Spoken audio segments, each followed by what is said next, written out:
Όσοι διαβάζουν μουσικά περιοδικά σίγουρα γνωρίζουν το όνομα του Μάκη Μιλάτου, καθώς γράφει από το 1976 και γράφει για το ροκ. Το όνομά του το γνωρίζουν και όσοι διαβάζουν μουσικές στήλες στις εφημερίδες και κυρίως το γνωρίζουν όσοι παρακολουθούν ραδιόφωνο. Ραδιόφωνο που έχει σχέση με το ροκ. Καθώς ο Μάκης Μιλάτος, ακολουθώντας μια πολύ μακριά πορεία από το κρατικό στο ιδιωτικό ραδιόφωνο, είναι σήμερα διευθυντής του Rock FM. Και ως διευθυντής του Rock FM έχει μια πολύ συγκεκριμένη άποψη γύρω από το φαινόμενο που λέμε ελληνικό ροκ. Καταρχήν θα ήθελα να ρωτήσω τον Μάκη εάν ήταν διατεθειμένος να ξαναρχίσει από την αρχή και αν θα έκανε ακριβώς τα ίδια που έχει κάνει ως τώρα.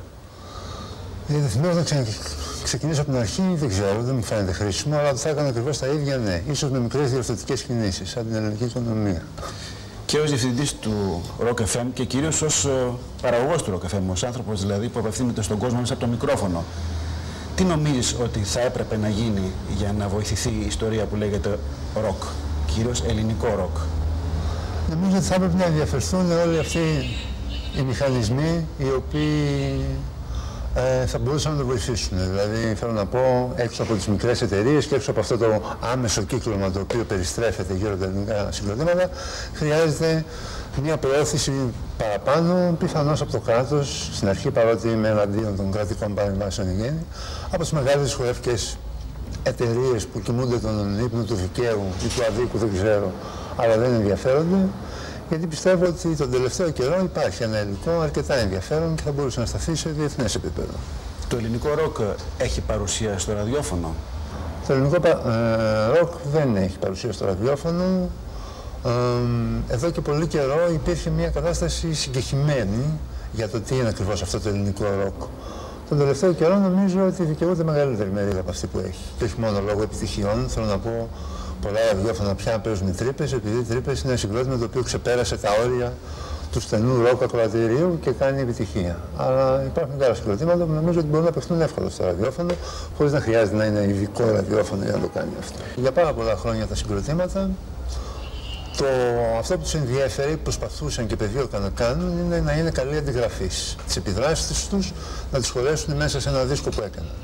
Για πρώτη φορά, μετά από πολύ καιρό, διακρίνω και μια διάθεση πιο προσωπικής δημιουργίας, η οποία να ξεφεύγει από το είμαι ακροατής συγκροτημάτων και μετά αυτό το κάνω κι εγώ σε επίπεδο μουσικής. Ως ραδιοφωνικός παραγωγός που έχει μπροστά του ένα τρομερό δίλημμα να διαλέξει κάποια στιγμή ανάμεσα στην διεθνή παραγωγή, η οποία βγάζει διαμάντια κάθε μήνα, και στο ελληνικό ροκ, ας το πούμε έτσι, το οποίο ενδεχομένως να βγάζει διαμάντια κάθε 2 χρόνια. Τι κάνει ο παραγωγός? Τον πιάνουν οι πατριωτισμοί του και θυσιάζει την ποιότητα για τον σκοπό ή κρατάει κάποια ισορροπία? Πολλές φορές κάνω χρήση του υλικού των ελληνικών συγκροτημάτων με αυτή την αντίληψη και μόνο. Ότι είναι ελληνικά συγκροτήματα. Αν ήταν ένα συγκρότημα που ερχόταν από τη Νέα Ζηλανδία ή από την Αγγλία, πιθανώς να μην το παίζω. Το παίζω μόνο και μόνο για την ελληνικό. Υπάρχει κάποια εξήγηση κατά τη γνώμη σου για το γεγονός ότι δεν έχει αναδειχθεί πέρα από τον Μακαρίτη τον Σιδηρόπουλο μια φυσιογνωμία στο ελληνικό ροκ, η οποία να το εκπροσωπεί σε μόνιμη σταθερή βάση και σε ένα κάποιο επίπεδο? Νομίζω ο λόγος. Καλά, ισχυρές προσωπικότητες δεν έχω διακρίνει κι εγώ. Ενδιαφέροντα άτομα στα ελληνικά συγκροτήματα βρίσκω πάρα πολλά. Αυτή την ισχυρή προσωπικότητα η οποία θα λειτουργούσε καταλυτικά με τον τρόπο που λειτουργήσε ο Παύλος Σιδηρόπουλος, νομίζω ότι δεν υπήρχε και δικαιολογημένα δεν βγήκε στην επιφάνεια. Αλλά νομίζω ότι και το ελληνικό ακροατήριο για πάρα πολλά χρόνια έμεινε περισσότερο καχύποπτο απέναντι στα ελληνικά πράγματα από ό,τι το άκουσαν πραγματικά. Θέλω να πω, πάντα έχω την εντύπωση, χωρίς να ήταν υπερβολικά σε ποσότητα, ότι γινόντουσαν πράγματα τα οποία άκουσαν μια καλύτερη και περισσότερη προσοχή από το ακροατήριο. Υπήρχε μάλλον αυτή η εντύπωση ελληνικό, κάπως είναι. Προτιμώ να είναι νεοζηλανδέζικο, ας είναι εισαγωγής και ας είναι ό,τι να είναι. Τι θα έπρεπε κατά τη γνώμη σου, Μάκη Μιλάτου, να προσέξουν αυτά τα συγκροτήματα ώστε να φτάσουν σε ένα κάποιο επίπεδο? Εγώ νομίζω ότι ένα τρομερό μείον των συγκροτημάτων που χρησιμοποιούν ξένους στίχους είναι ακριβώς αυτό. Ούτε ξέρουν να χειρίζονται τη γλώσσα καλά και πολύ περισσότερο να την προφέρουν. Υπάρχει μια μόνιμη αδυναμία. Νομίζω ότι προσπαθούν λιγότερο πολλά συγκροτήματα από ό,τι θα έπρεπε. Θέλω να πω αυτό που έχω διακρίνει στα συγκροτήματα στο εξωτερικό, τα οποία κάποια στιγμή τα καταφέρνουν να περάσουν τις απόψεις τους και να κάνουν γνωστή τη μουσική τους. Το κυρίαρχο στοιχείο είναι πάντα ότι δουλεύουν πάρα πολύ. Και αυτοί που έχουν ταλέντο και αυτοί που έχουν λιγότερο ταλέντο, δουλεύουν από το πρωί μέχρι το βράδυ και κάνουν συνέχεια πρόοδειξη και συναυλίες. Νομίζω ότι αυτό μόνο μπορεί να επιφέρει αποτελέσματα. Και τα ελληνικά συγκροτήματα ελάχιστες φορές δουλεύουν όσο θα έπρεπε και πολύ σύντομα χάνουν και την πίστη τους. Νομίζω λοιπόν ότι δουλειά, όπως είναι σε όλα δηλαδή, έτσι και στη μουσική. Όποιος δουλεύει, στο τέλος δικαιώνεται. Με την τελευταία του παρατήρηση, ο Μάκης Μιλάτος έθιξε ένα θέμα εθνικών διαστάσεων. Την ελληνική εργατικότητα. Φυσικά είναι κάτι που δεν μπορούμε να θίξουμε στην εκπομπή μας, γι' αυτό δεν απομένει παρά να τον ευχαριστήσουμε που μας ετοίμησε με την παρουσία του. Γεια σας. Αν πούμε δημοσιογράφο τον Χρήστο Δασκαλόπουλο, είναι σίγουρο ότι θα μας λοξοκοιτάξει. Αν τον πούμε μουσικοκριτικό, θα χαμογελάσει συγκαταβατικά. Αν τον πούμε άνθρωπο του ραδιοφώνου, κάπου θα αρχίσουμε να τα βρίσκουμε. Το μόνο σίγουρο είναι ότι τα κάνει αυτά και τα τρία ταυτόχρονα από το 1978. Και σήμερα το μόνο σίγουρο για τον Χρήστο Δασκαλόπουλο είναι ότι είναι ένας άνθρωπος που έχει συνδέσει, θα λέγαμε απόλυτα, τη ζωή του με το ροκ. Το μόνο που δεν ξέρουμε είναι κατά πόσο τον καλύπτει αυτό. Αν υποθέσουμε ότι ένας άνθρωπος έχει το ροκ στην 6η-7η θέση της προτίμησης του γενικά στα πράγματα, γιατί ο καθένας αξιολογεί αυτά που τον ενδιαφέρουν, θα μπορούσε να πεις ότι εγώ το έχω στο νούμερο 1 εδώ και πάρα πολλά χρόνια. Παρ' όλα αυτά, εξακολουθεί να σε αφορά όπως σε αφορούσε παλιότερα? Με αφορά το ίδιο σε σχέση με τον εαυτό μου. Δεν με αφορά καθόλου το ίδιο σε σχέση με τους άλλους, γιατί οι άλλοι έχουν γίνει πάρα πολλοί και επικίνδυνοι καμιά φορά. Γιατί το ροκ, η μουσική και η σχέση κάποιου μαζί της είναι πράγματα ιδιαίτερα. Και όταν τον τελευταίο καιρό, τα τελευταία χρόνια βλέπεις πολλούς ανθρώπους οι οποίοι έχουν μπει στο χώρο χωρίς να πρέπει να έχουν μπει στο συγκεκριμένο χώρο, ενοχλείσαι. Αν θυμάμαι καλά, ανέκαθεν ήταν και δική σου και δική μου επιθυμία ο χώρος αυτός να ανοίξει. Τώρα που άνοιξε κάπου μας ενοχλεί? Δεν άνοιξε, ξεσκίστηκε. Ξεχύλωσε. Ξεχύλωσε, ναι. Και αισθάνεσαι δηλαδή ακόμη πιο απομονωμένος από τότε που ήμασταν 4 και 5 όλοι και όλοι. Μέσα σε αυτή την απομόνωση μπορείς να βρεις τους 5-6 ανθρώπους με τους οποίους δεν χρειάζεται καν να μιλάς για το ροκ. Έχουν γίνει όλα αυτά στο παρελθόν. Δεν χρειάζονται πολλά πράγματα να λες πια. Παρ' όλα αυτά, πολλοί άνθρωποι έχουν στηρίξει την ζωή τους την ίδια στο να συζητάνε για το ροκ. Νομίζω το ροκ δεν είναι κάτι που πρέπει κάποιος να το παίρνει στα σοβαρά. Οι μόνοι άνθρωποι που ίσως έχουν δικαίωμα να παίρνουν το ροκ στα σοβαρά είναι μερικοί μουσικοί μόνο, με όμικρον γιώτα μουσική. Όπως ο Πίτερ Χάμιλ για παράδειγμα. Οι άνθρωποι που γράφουν με σοβαροφάνεια για το ροκ, που μιλάνε με σοβαροφάνεια για το ροκ, νομίζω ότι είναι κάτι άχρηστο. Το ροκ είναι φαν μόνο, δεν πρέπει κανείς να το παίρνει στα σοβαρά. Ας μην επανέλθουμε στα παλιά, όταν πιστεύαμε ότι το ροκ μπορούσε να αλλάξει τον κόσμο και να δώσει ποτέ στην νεολαία. Ποτέ δεν πίστεψα εγώ, εσύ το πίστεψες αυτό? Βέβαια, αλλά μιλάμε για πολύ παλιά. Ας έρθουμε στο σήμερα, που βλέπουμε χιλιάδες νέους ανθρώπους να εξαρτούν τις ημέρες τους από το ροκ. Είτε ως μουσική, είτε ως ακροατές. Πώς το βλέπεις εσύ αυτό το πράγμα σήμερα? Το βλέπεις σαν κάτι γραφικό απλώς? Τουριστικό θα έλεγα. Ακόμη και για την νεολαία που... Τουρίστες τους ονομάζω όλους αυτούς, το 90%. Νομίζω ότι σε μερικά χρόνια, πάρε παράδειγμα τα παιδιά των 16-17 χρονών που έχουν ανακαλύψει το νόημα της ζωής μέσω του συγκροτήματος Τρύπες, για παράδειγμα. Σου πω ένα χαρακτηριστικό παράδειγμα, γιατί είναι και σχετικά επίκαιρο η επιτυχία του συγκροτήματος Τρύπες και το πώς οι πιτσιρικάδες αντιδρούν. Πώς αντιδρούν? Αντιδρούν όπως θα έπρεπε να αντιδράσουν οι πιτσιρικάδες που ανακαλύπτουν κάτι καινούριο στη ζωή τους που υπερβαίνει τα καθιερωμένα, τους πηγαίνει κάπου αλλού. Το θέμα είναι αυτοί οι πιτσιρικάδες των 16 και 17 σε 5 χρόνια πού θα είναι, τι θα κάνουν. Πάντα ήταν μια εφήμερη ιστορία το ροκ, έτσι δεν είναι? Για τους περισσότερους ανθρώπους αυτό ακριβώς είναι το πρόβλημα. Και ίσως θα έπρεπε από αυτούς τους πιτσιρικάδες που τώρα έχουν ανακαλύψει κάτι διαφορετικό να προκύψει μια καλύτερη γενιά, ίσως, που θα ακολουθήσει το ροκ, γιατί το ροκ θα υπάρχει πάντα, αυτό πιστεύω. Και δεν πιστεύω καθόλου ότι το ροκ πέθανε το 69 ή πέθανε το 75 ή δεν ξέρω τι. Θα έπρεπε να το ακολουθήσουν με συνέπεια και να πηγαίνουν μαζί τους, αντί αυτό να τους οδηγεί όπου μπορεί να οδηγήσει τον καθένα. Έχοντας ζήσει τα πράγματα από μέσα σε μεγάλο βαθμό, τόσο όσον αφορά τις επαφές που είχες κατά καιρούς με διεθνείς καλλιτέχνες, όσο και με τα ελληνικά συγκροτήματα, πώς μπορεί να συνοψίσεις αυτό που στριφογυρνάμε στη συζήτηση τόση ώρα τώρα, δηλαδή να ακολουθεί κανείς το ροκ? Τι σημαίνει αυτό το πράγμα? Το ροκ είναι ένα πράγμα το οποίο υποτίθεται ότι εναντιώνεται στο συνηθισμένο τρόπο ζωής. Δηλαδή, αν ο τρόπος ζωής πηγαίνει έτσι, το ροκ είναι ένα σκουλικάκι μέσα του που καμιά φορά του κάνει έτσι, κάνει έτσι. Αυτές τις διαδρομές πρέπει να ακολουθήσει. Τα ελληνικά συγκροτήματα, πιστεύεις ότι ακολουθούν αυτές τις διαδρομές και σε ποιο βαθμό? Ας μην ξεχωρίσουμε ονόματα. Δεν είναι θέμα βαθμού, δεν είναι θέμα ποσότητας, δεν είναι θέμα. Είναι καθαρά θέμα ποιότητας. Τα ελληνικά συγκροτήματα, αν είναι 10 αυτά τα οποία ακολουθούν το ροκ, νομίζω ότι είναι ένας πάρα πολύ καλός αριθμός, αριθμητικά να το δούμε, για τα δεδομένα της Ελλάδας. Γιατί το ροκ στην Ελλάδα είναι πολύ χαμηλά. Η μουσική στην Ελλάδα είναι η λαϊκή μουσική.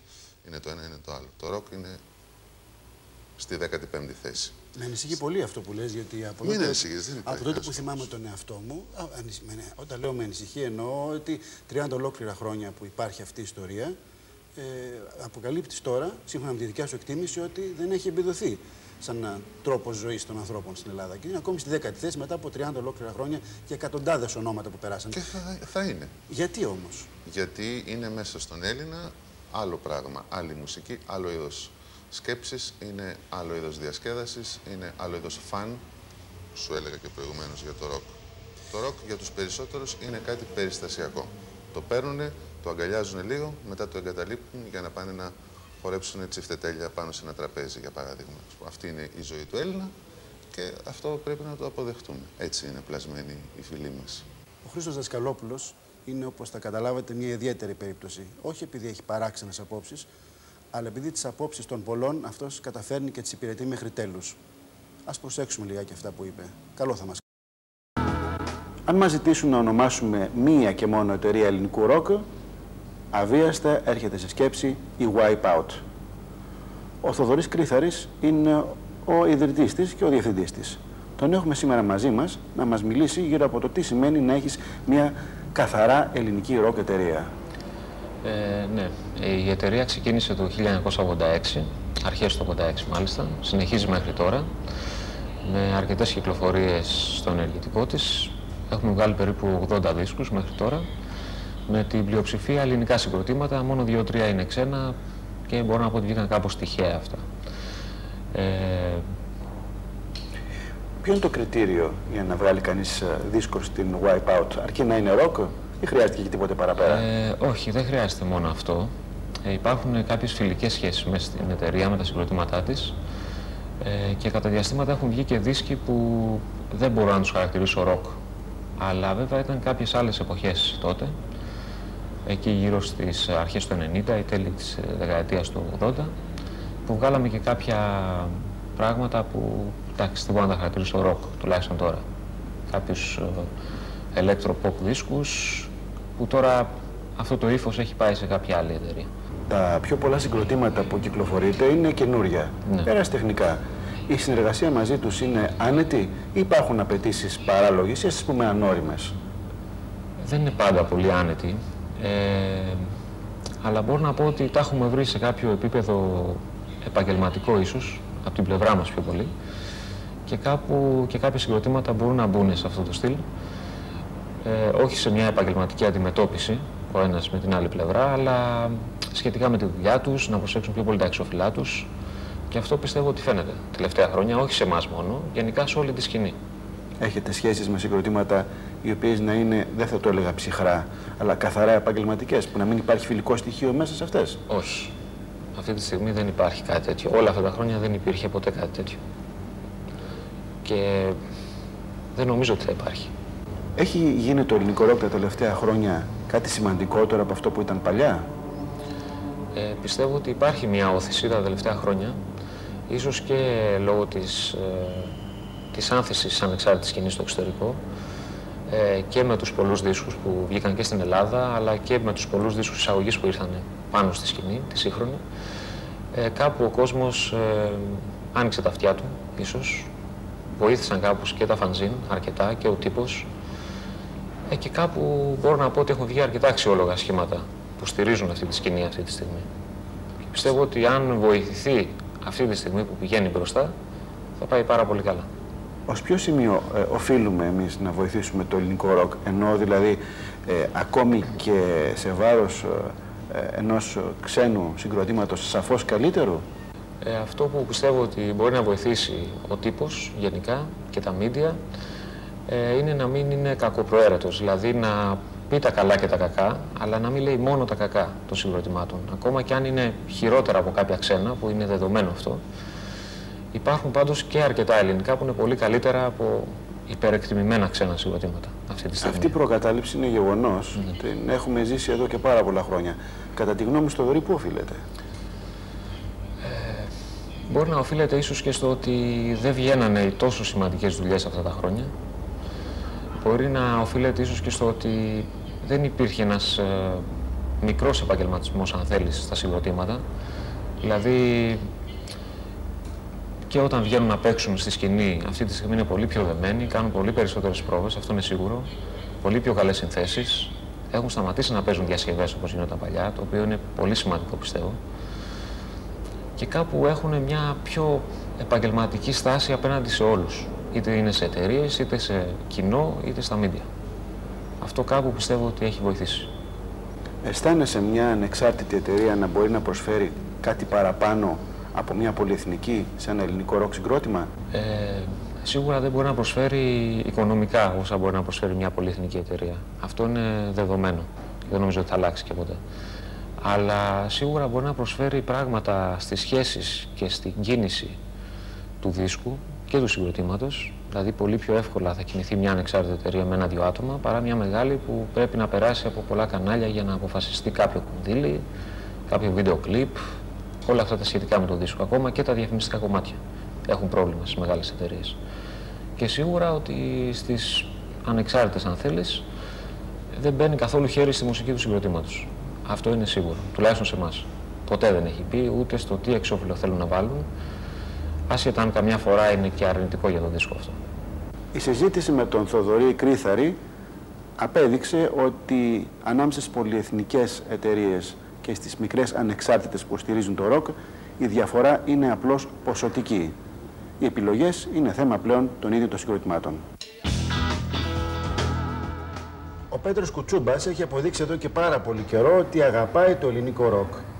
Εκδίδει δίσκους με την προσωπική του εταιρεία, την Pegasus Records, φέρνει καλλιτέχνες από το εξωτερικό και διοργανώνει συναυλίες και επίσης είναι υπεύθυνος καλλιτεχνικός του ΑΝ, ενός γνωστού μαγαζιού, για να μην πούμε του πιο γνωστού μαγαζιού, τουλάχιστον για όσους ασχολούνται με το ελληνικό ροκ. Μια και από το ΑΝ έχουν περάσει σχεδόν όλα, αν όχι όλα, τα ελληνικά συγκροτήματα που παίζουν αυτή τη στιγμή ροκ τα τελευταία χρόνια.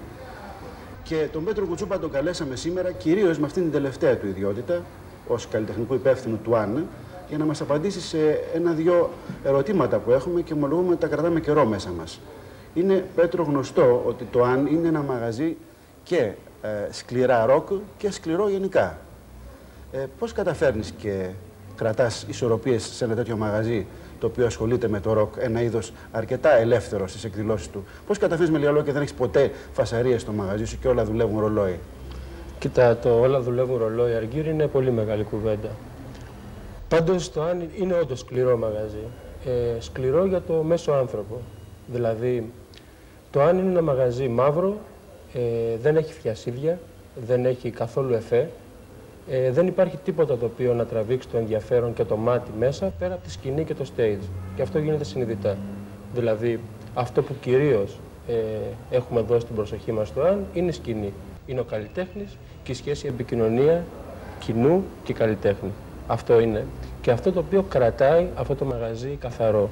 Διότι ο κόσμος ο οποίος έρχεται εμπνέεται από αυτό το πράγμα. Δηλαδή, ο καλλιτέχνης μαζί με τον κόσμο αναπτύσσει μια περίεργη χημεία, ώστε είναι ευχαριστημένος όλο αυτό που κάνει. Νιώθει ότι δημιουργεί κάτι. Δηλαδή κάτι γίνεται, κάτι δημιουργείται. Δεν καταναλώνει κάτι έτοιμο, δεν βαριέται. Δεν έχει ανάγκη να επιδειχτεί αλλιώς. Με τσαμπουκά, με φωνή, με οτιδήποτε άλλο. Είναι ευχαριστημένος. Μια ερώτηση κλασική, στην οποία γνωρίζουμε από τώρα την απάντηση. Βεβαίως, κανείς δεν μπορεί να ζήσει από την δουλειά αυτή. Άρα, υποθέτω ότι χρειάζεται κάτι άλλο να τον κινεί ώστε να την κάνει. Τι να πούμε, Αργύρι, το παραμύθι του rock and roll νομίζω το έχουμε όλοι. Δηλαδή, όσοι ασχολιόμαστε με αυτό το πράγμα. Δηλαδή, δεν μπορούμε να πούμε τίποτα πάνω σε αυτό. Δηλαδή, είναι απλώς το παραμύθι του rock and roll, είναι κάποιο νόημα το οποίο δίνουμε στη ζωή μας σε σχέση με το μη κατεστημένο, με τη μη κατεστημένη μουσική. Θα ήθελα να πω κάτι άλλο σε αυτό. Λέμε για ανεξάρτητη σκηνή. Η ελληνική ανεξάρτητη σκηνή είναι από τις πιο προωθημένες αυτή τη στιγμή σε όλη την Ευρώπη. Δηλαδή και στον τομέα του blues, οι Blues Wire συμμετέχουν σε φεστιβάλ στην Ουγγαρία και παίρνουν τις καλύτερες κριτικές. Θεωρούνται σαν την καλύτερη blues μπάντα της Ευρώπης. Οι Blue Jeans στο rockabilly, ο ίδιος ο Johnny Carroll έχει δηλώσει για αυτούς ότι είναι η καλύτερη rockabilly μπάντα που έχει συναντήσει τα 2 τελευταία χρόνια. Η Last Drive, η Deus, η Terminal Curve όσον αφορά το garage, το hardcore, η Sound Explosion από τις καλύτερες garage μπάντες, η Purple Overdose με αφιερώματα στο freak beat, στο option ή οτιδήποτε άλλο που λένε ότι τέτοιο ψυχεδελικό group έχει πάρα πολύ καιρό να εμφανιστεί. Στο thrash metal, στο heavy metal, η Epidemic, η Apparently Dead, πολλά, η Dark Nova, δηλαδή συγκροτήματα τα οποία αναδεικνύουν αυτή τη σκηνή. Είναι πολύ μπροστά η ελληνική σκηνή και μάλιστα πολύ μπροστά και σε ένα άλλο επίπεδο. Πολύ μπροστά στο επίπεδο Αργύρη που δημιουργεί, δηλαδή δεν δουλεύουν με ένα τυφλοσούρτι από κάποιες εταιρείες που πάνω με αυτές τις εταιρείες, με αυτό το τυφλοσούρτι που πουλάει, θέλουν να κάνουν κάτι για να πιάσουν hit. Υπάρχει κάτι το οποίο θα ήθελες να το έχεις δει στον χώρο του ελληνικού ροκ και δεν το έχεις δει? Όχι. Νομίζω ότι αυτά που γίνονται είναι αυτά τα οποία πρέπει να γίνονται. Το μόνο πράγμα το οποίο με ενοχλεί είναι η στενοκεφαλιά των ανθρώπων. Δηλαδή, η στενοκεφαλιά γενικά στην αντιμετώπιση της ροκ μουσικής. Η στενοκεφαλιά στην αντιμετώπιση της νεολαίας. Δηλαδή, στον τρόπο που ο μεγάλος βλέπει το μικρό και δεν μπορεί να καταλάβει τα όνειρά του και τα οράματά του. Αυτή η στενοκεφαλιά με ενοχλεί. Αλλά το ροκ πάντα είναι μια μουσική για την νεολαία και πάντα μια μουσική για όσους είναι νεολαία, ανεξάρτητα ηλικίας. Ο Πέτρος Κουτσούμπας με πάρα πολύ απλά λόγια μας εξήγησε τι σημαίνει να αγαπάει κανείς κάτι και να δίνεται σε αυτό, που είναι και το μόνο πράγμα που έχει τελικά νόημα. Και γι' αυτό τον ευχαριστώ. Σήμερα έχουμε μαζί μας τον Γρηγόρη Βάιο. Ο Γρηγόρης Βάιος ακούει πάρα πολλούς δίσκους, κάνει πάρα πολλά πράγματα στη ζωή του, του αρέσει πάρα πολύ η μουσική, η ροκ μουσική. Εν ολίγης ο Γρηγόρης Βάιος είναι... Αλήθεια, Γρηγόρη, τι είσαι τελικά? Θα πρέπει να κάνουμε μια ανάλυση όλων των δραστηριοτήτων. Να την κάνουμε, γιατί όχι. Λοιπόν, η βασική μου ενασχόληση και η πιο παλιά, σε θέμα χρονικό, αλλά και σημερινό, είναι του disc jockey. Πλέον πάνω από 20 χρόνια. Εδώ βέβαια γίνεται και κατά κάποιο τρόπο μια διευκρίνηση στην ηλικία, αλλά δεν τη λέμε επακριβώς. Αυτό είναι το πρώτο σκέλος των δραστηριοτήτων. Μετά είμαι manager σε γνωστό δισκάδικο της Αθήνας. Συνειδιοκτήτης της γνωστής ανεξάρτητης εταιρείας Wipeout. Αυτό το λέμε γιατί ξέρω ότι έχεις κάνει αναφορές για αυτή την εταιρεία. Και κατά κάποιο τρόπο δημοσιογραφία. Κατά κάποιο τρόπο. Φαντάζομαι ότι όλα όσα κάνεις τα κάνεις κατά έναν τρόπο, μάλλον ασυνήθιστο. Εγώ αυτό που θέλω να μου πεις είναι γιατί τα κάνεις με άξονα το ροκ. Γιατί πάνω απ' όλα το ροκ είναι ένας τρόπος ζωής και ένας τρόπος ζωής που σε ανθρώπους της δικιάς μας γενιάς, και μιλάω αυτή τη στιγμή εκατέρωθεν δύο ιερών τεράτων. Να μιλάς για τον εαυτό σου. Εγώ την ηλικία μου θα την αποκαλύψω στο τέλος της σειράς. Καμία αντίρρηση. Λοιπόν, μια και αυτή τη στιγμή είναι ενώπιος ενωπίο δύο ιερά τέρατα της ροκ κατάστασης εν Ελλάδη, και της ελληνικής και της διεθνούς, πιστεύω. Λοιπόν, το ροκ είναι ένας τρόπος ζωής. Αυτό είναι γνωστό και μη εξαιρεταίο. Από εκεί και ύστερα, νομίζω ότι είναι πάρα πολύ σημαντικό για κάποιον άνθρωπο να μπορεί να ζει, να βιώνει και να επιβιώνει κάποιες καταστάσεις μέσα από αυτό που πραγματικά θέλει. Με άξονα το ροκ, όπως είπες προηγούμενα. Η οπτική σου ως τώρα έχει καλύψει λίγο πολύ όλους τους χώρους, εκτός από το ότι δεν έχεις ίσως γράψει τραγούδια. Δεν μας αφορά αυτό. Αυτό που μας αφορά είναι τι έχεις δει να γίνεται στην Ελλάδα όσον αφορά το ροκ αυτά τα τελευταία χρόνια. Τα τελευταία χρόνια πιστεύω ότι πλέον τα πράγματα έχουν μπει σε ένα καλό, σε ένα θετικό αυλάκι. Αν πάρουμε μάλιστα την τελευταία διετία, πιστεύω ότι αυτή τη στιγμή υπάρχει μια επιτέλους έξαρση σε αυτό που λέγεται ανεξάρτητο ελληνικό ροκ. Γιατί, κακά τα ψέματα, όταν μιλούμε για ελληνικό ροκ, κατά βάση σε ένα ποσοστό κραυγαλαία 95%, μιλάμε για το ανεξάρτητο ελληνικό ροκ και άθεσα να στο εστιάσω περισσότερο το ελληνόφωνο. Δηλαδή το ροκ που γράφεται και παρουσιάζεται στη γλώσσα μας. Αυτή τη στιγμή πιστεύω ότι υπάρχει ελληνική σκηνή δυνατότερη από ποτέ και μάλιστα τόσο αξιόλογη που κάποια στιγμή ίσως επιτέλους προκαλέσει το διεθνές ενδιαφέρον. Σε αυτό είμαι κατηγορηματικός. Και γιατί ακόμη μετά από τόσο καιρό ανεξάρτητο? Ίσως γιατί πέρα από ταμπέλες, πιστεύω ότι τα παιδιά που θέλουν να εκφραστούν μέσα από μια δισκογραφική δουλειά θέλουν να είναι απρόσκοπτοι σε θέμα συνθηκών και σε θέμα έκφρασης σε αυτό που κάνουν. χωρίς κάποιες πολυεθνικές ταμπέλες. Θα μου πεις, στην εποχή που ζούμε και στους ρυθμούς που ζούμε, έχουν αξία κάποιες ταμπέλες? Ίσως ναι. Τι είδους ταμπέλες είναι αυτές που μοιράζουν συνήθως οι πολυεθνικές? Νομίζω το ξέρεις καλύτερα από μένα. Θέλω να το ακούσω από σένα. Αποκλειστικό σκοπό στο κέρδος. Να τα λέμε έξω από τα δόντια, έτσι δεν είναι? Καλά, αυτό είναι γνωστό. Αποκλειστικό σκοπό στο κέρδος. Τώρα, επειδή στα ενδότερα υπάρχουν πάρα πολλά αλληλοσυγκρουόμενα συμφέροντα, έχουμε παρατηρήσει και διεθνώς ότι γίνεται μια προσπάθεια αφομοίωσης κάποιων τρανταχτών, διεθνώς βέβαια τρανταχτών ανεξάρτητων ονομάτων, που κάποια από αυτά έχουν κάνει ήδη και κάνουν καριέρα σε πολυεθνικές ετικέτες. Άλλα δε ονόματα από αυτά έχουν αποτύχει παταγωδώς δισκογραφικά, ίσως γιατί έπεσαν στην παγίδα ενός καλωστημένου τρίκ. Γρηγόρη, αυτό που θέλω να μου πεις λοιπόν μετά από όλα αυτά είναι πώς και εσύ κατάφερες όλα αυτά τα χρόνια να μην μολυνθείς από τον ιόν του επαγγελματισμού, του καριερισμού μάλλον, ούτε καν από το ραδιόφωνο, που εκεί η κουτσιμαρία πλέον έχει αναμειχθεί. Όπως ξέρεις, αυτή τη στιγμή κατά κάποιο τρόπο είμαι αποστασιοποιημένος. Δεν κάνω ραδιόφωνο. Είναι γνωστή και μια εξαιρεταία η πρώην καριέρα μου πάνω σε αυτό το χώρο. Δεν νομίζω ότι θα υπήρχε κάποια περίπτωση μόλυνσης. Έμαθα στη ζωή μου, σε οποιοδήποτε χώρο και τομέα, να κάνω κάτι με γνώμονα, αυτό το οποίο πηγάζει από μέσα μου, αδέσμευτα και αν θέλεις ξεροκέφαλα ρομαντικά. Να πούμε, Γρηγόρη Βάη, ότι αυτό το τελευταίο που είπαμε συνοψίζει και τον ροκ τρόπο ζωής. Νομίζω απόλυτα. Ναι, είναι έτσι. Άλλωστε αυτά τα πράγματα είναι αλληλένδετα μεταξύ τους και άρρηκτα δεμένα. Και να πούμε ότι αυτό είναι ίσως και το καλύτερο φινάλε στην σημερινή μας συζήτηση. Και ευχαριστούμε τον Γρηγόρη Βάιο που μας το έδωσε έτσι αφιλόκερδος, όπως και τα πάντα όσα αφορούν το ροκ. 20 χρόνια μουσικός ο Γιάννης Σπυρόπουλος, επαγγελματίας μάλιστα. Ξεκίνησε το 1975 με τον Διονύση Σαββόπουλο και από τότε τις πάρα πολλές και σημαντικές συνεργασίες του τις διάλεγε πάντα ο ίδιος από την αφρόκρεμα των Ελλήνων δημιουργών. Και όμως, παρόλο που όλοι τον εκτιμούν και τον χρησιμοποιούν στον χώρο της δισκογραφίας και της ροκ δισκογραφίας μάλιστα, και για να καταλάβετε σε τι εκτίμηση τον έχουν, το λένε και Γιάννη Μπαχ Σπυρόπουλο, εντούτοις ο ίδιος δεν έχει ενταχθεί στον χώρο του ελληνικού ροκ, παρόλο που το κατέχει, το γνωρίζει και το αγαπά. Γιάννη, υποθέτω ότι αποτελεί επιλογή σου αυτό. Ναι, κοίτα να δεις, εγώ δεν είδα καρναβάλι και μπήκα μέσα, ας πούμε, και φόρεσα μια μάσκα έτσι ξαφνικά και άρχισα να πατάω πάνω από πιάτα, από τούρτες, από καλά χαλιά, ας πούμε, από καταπληκτικούς διαδρόμους. Αυτό που είχα στο νου μου πάντα ήταν ότι όταν υπάρχει ένα εικαστικό και βαθύτερα αισθητικό αίτημα, ας πούμε, όπως είναι η τέχνη, ο καθένας φέρει την πραγματικότητά του, ας πούμε, με στόχο να τη μεταμορφώσει σε έννοια, ας πούμε. Για να συμβεί αυτό αποτελεσματικά πρέπει να έχεις στο νου σου τις ακριβείς δυναμικές σου ιδιότητες γύρω από αυτό το πράγμα, ας πούμε, ώστε η συμβολή σου σε αυτό το happening, σε αυτόν τον χώρο που σου παρέχει αυτή την ελευθερία να πτύξεις την προσωπική σου δηλαδή δοξασία, πρέπει να είναι σαφής, αρχιτεκτονημένη και συνειδητή.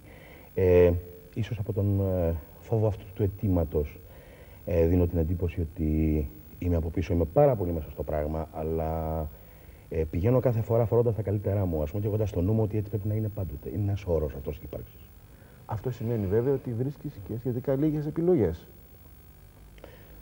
Αυτό σημαίνει ότι δεν μπορεί να γίνεται κάθε μέρα αυτό. Αυτό γίνεται 3-4 φορές όλη σου τη ζωή, ας πούμε. Αν δεις τους ανθρώπους οι οποίοι άνοιξαν ένα καινούριο παράθυρο σε αυτήν την πραγματικότητα, έχουν κάνει 14 καταπληκτικά τραγούδια και 124.000 άλλα, τα οποία δορυφορούν και θυμίζουν την πρωταρχική αυτή, ας πούμε, έτσι, δημιουργική τους έκρηξη. Έτσι δεν είναι? Και όσους Stones, αν το δεις αυτό το πράγμα, ας πούμε, είναι,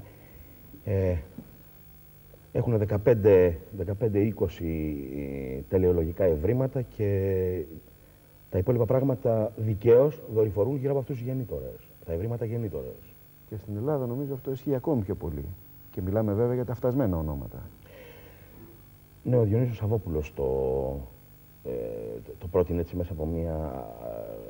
Μάλλον το αρχιτεκτόνησε μέσα από μια ζεν οπτική αυτό το πράγμα, ας πούμε. Εννοείς δηλαδή την απουσία θεμάτων? Όχι, εννοώ ότι αυτός ο ίδιος εφήβρε ένα άκρος προσωπικό λεξικό και το υπογράφει ακόμα με την ίδια υπευθυνότητα και με τον ίδιο φόβο. Άρα λοιπόν μπορούμε να πούμε ότι προς αυτήν περίπου την κατεύθυνση θα ήθελες και εσύ να πορευτής και ήδη έχεις ξεκινήσει να το κάνεις. Ναι, αυτό έχω στο νου μου και δεν ξέρω αν φαίνεται αυτό, πάντως είναι δίπλα από αυτούς τους όρους, ας πούμε.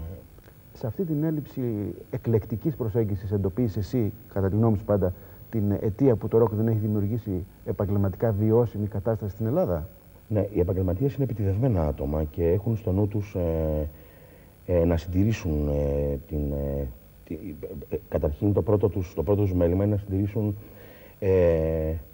αυτή την βιοτεχνική πραγματικότητα απέναντι στον εαυτό τους και απέναντι στο δισκογραφικό περιβάλλον και απέναντι στο εταιρειακό περιβάλλον που τους δειλάρει προς τα έξω. Το ροκ είναι ένα αλχημιστικό πράγμα.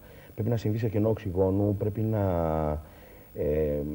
πρέπει πάντοτε να είναι ένα πράγμα το οποίο απορρέει από ανθρώπους οι οποίοι το έχουν αποστάξει από το βαθύτερο και πιο άμεσο σημείο της ύπαρξής τους και είναι κάτι που δεν νομίζω ότι γίνεται πάρα πολύ αντιληπτό από την φόρα της δισκογραφικής business, ας πούμε, γι' αυτόν τον λόγο. Σε ποιο σημείο βρίσκεσαι τώρα δημιουργικά? Τώρα κάνω μουσική για τον κινηματογράφο. Έκανα τώρα μουσική για την ταινία του Αντώνη του Κόκκινου. Αυτή την ταινία που λέγεται Τέλος Εποχής. Είναι μια μουσική και μια ταινία που έγινε στον εξώστη του κινηματογράφου, να πούμε. Ούτε και ο Κόκκινος και στο νου του, και εγώ είχαμε στο νου μας ότι θα γεμίσει τόσο πολύ η αίθουσα. Πάση περιπτώσει, ευχαριστούμε πάρα πολύ για την εκτίμηση. Μουσική για το σινεμά θέλω να κάνω. Μουσική για το σινεμά θέλω να κάνω. Ως διέξοδο ή ως επαγγελματική? Όχι, ως θετική συμπεριφορά απέναντι σε αυτό το δώρο. Επίσης θα κάνω ένα δίσκο με τη Μαρία τη Φαραντούρη, που τις μουσικές έχει κάνει ο Λούτσιο Ντάλα και εγώ έχω κάνει τους στίχους. Ξέρεις, όπως και πρόσφατα έχω κάνει στίχους έτσι πολλές φορές, ας πούμε. Χωρίς να το ξεχωρίζω από τον τρόπο που κάνω μουσική, είναι το ίδιο πράγμα, ας πούμε, μέσα από ένα διαφορετικό σώμα, ένα διαφορετικό όχημα. Πολλά πράγματα λοιπόν κάνει ο Γιάννης Σπυρόπουλος και μέσα από τα πάρα πολλά παρακολουθεί από κάπως μακριά, αλλά με την ψυχή του, το ροκ. Και όπως διαπιστώσαμε, έχει να κάνει μερικές πάρα πολύ ουσιαστικές παρατηρήσεις γύρω από αυτό. Έχουμε μιλήσει σε αυτήν εδώ την εκπομπή με δημιουργούς του ροκ, με τεχνικούς του ροκ, με παραγωγούς του ροκ, με διαφημιστές του ροκ, με δημοσιογράφους του ροκ, με φανατικούς, με ανθρώπους που είναι έτοιμοι να πεθάνουν για το ροκ. Σήμερα όμως έχουμε μαζί μας κάποιον ο οποίος το παρακολουθεί και ασχολείται με το ροκ στενότερα από πάρα πολλούς, αλλά δεν είναι οργανικά δεμένος μαζί του. Τη δημοσιογράφο Μαρία Μαρκουλή. Γεια σας. Γεια σας. Μαρία, πώς αισθάνεσαι με το να ασχολείσαι επαγγελματικά με το ροκ καθημερινά, αλλά να μην είσαι κομμάτι του? Ίσως αυτό έχει μια άλλη γοητεία. Το ότι παρακολουθείς τα πράγματα από μια απόσταση και τα βλέπεις μερικές φορές πιο ωραία, μερικές φορές σου δίνει τον έλεγχο της αντικειμενικότητας. Είσαι ήδη αρκετά χρόνια σε αυτό που λέμε δημοσιογραφία και η ειδικότητά σου είναι η μουσική και κυρίως η διεθνής μουσική. Και το ροκ βέβαια, από ό,τι είμαι σε θέση να γνωρίζω από πρώτο χέρι, είναι το υπαριθμόν ένα σε αυτά τα οποία γράφεις. Πες μου λοιπόν κάτι. Ελληνικό ροκ. Ασχολείσαι με αυτό? Ασχολούμαι και όσο μπορώ περισσότερο προσπαθώ να βρίσκω το χώρο στην εφημερίδα και τις ευκαιρίες για να το φέρω στην επιφάνεια. Δηλαδή να βρίσκουμε αφορμές να περνάει μέσα από τις σελίδες μας. Το βλέπεις το πράγμα εθνικά ή βρίσκεις αξία σε αυτό? Όχι, δεν το βλέπω το πράγμα καθόλου εθνικά. Βλέπω ότι υπάρχουν πάρα πολλά πράγματα που αξίζουν να βγουν μπροστά και να ακουστούν και να υποθούν. Δεν θέλω να πεις ονόματα. Θέλω να μου πεις όμως την αίσθηση που παίρνεις. Όχι μόνο όταν ασχολείσαι με αυτό, αλλά κυρίως όταν το ακούς. Μιλάμε πάντα για το ελληνικό ροκ. Αυτό το ελληνικό ροκ πιστεύω ότι δίνει πάρα πολλά πράγματα. Δηλαδή, είναι άνθρωποι που σου βγάζουν αλήθεια και όταν βρίσκεσαι σε ένα χώρο που πρέπει να γράψεις για μουσικές, για διάφορα είδη και μάλιστα να το εντοπίσουμε στον ελληνικό χώρο. Δεχόμαστε ένα κατακλυσμό από ένα σωρό πράγματα τα οποία δεν αξίζουν ούτε καν να περάσουν από το CD, από το pick-up σου. Όταν λοιπόν βγαίνει η αλήθεια από το ελληνικό ροκ, βέβαια υπάρχουν και τα κακά, κάνω μια παρένθεση, δεν είναι όλα άγια και ωραία.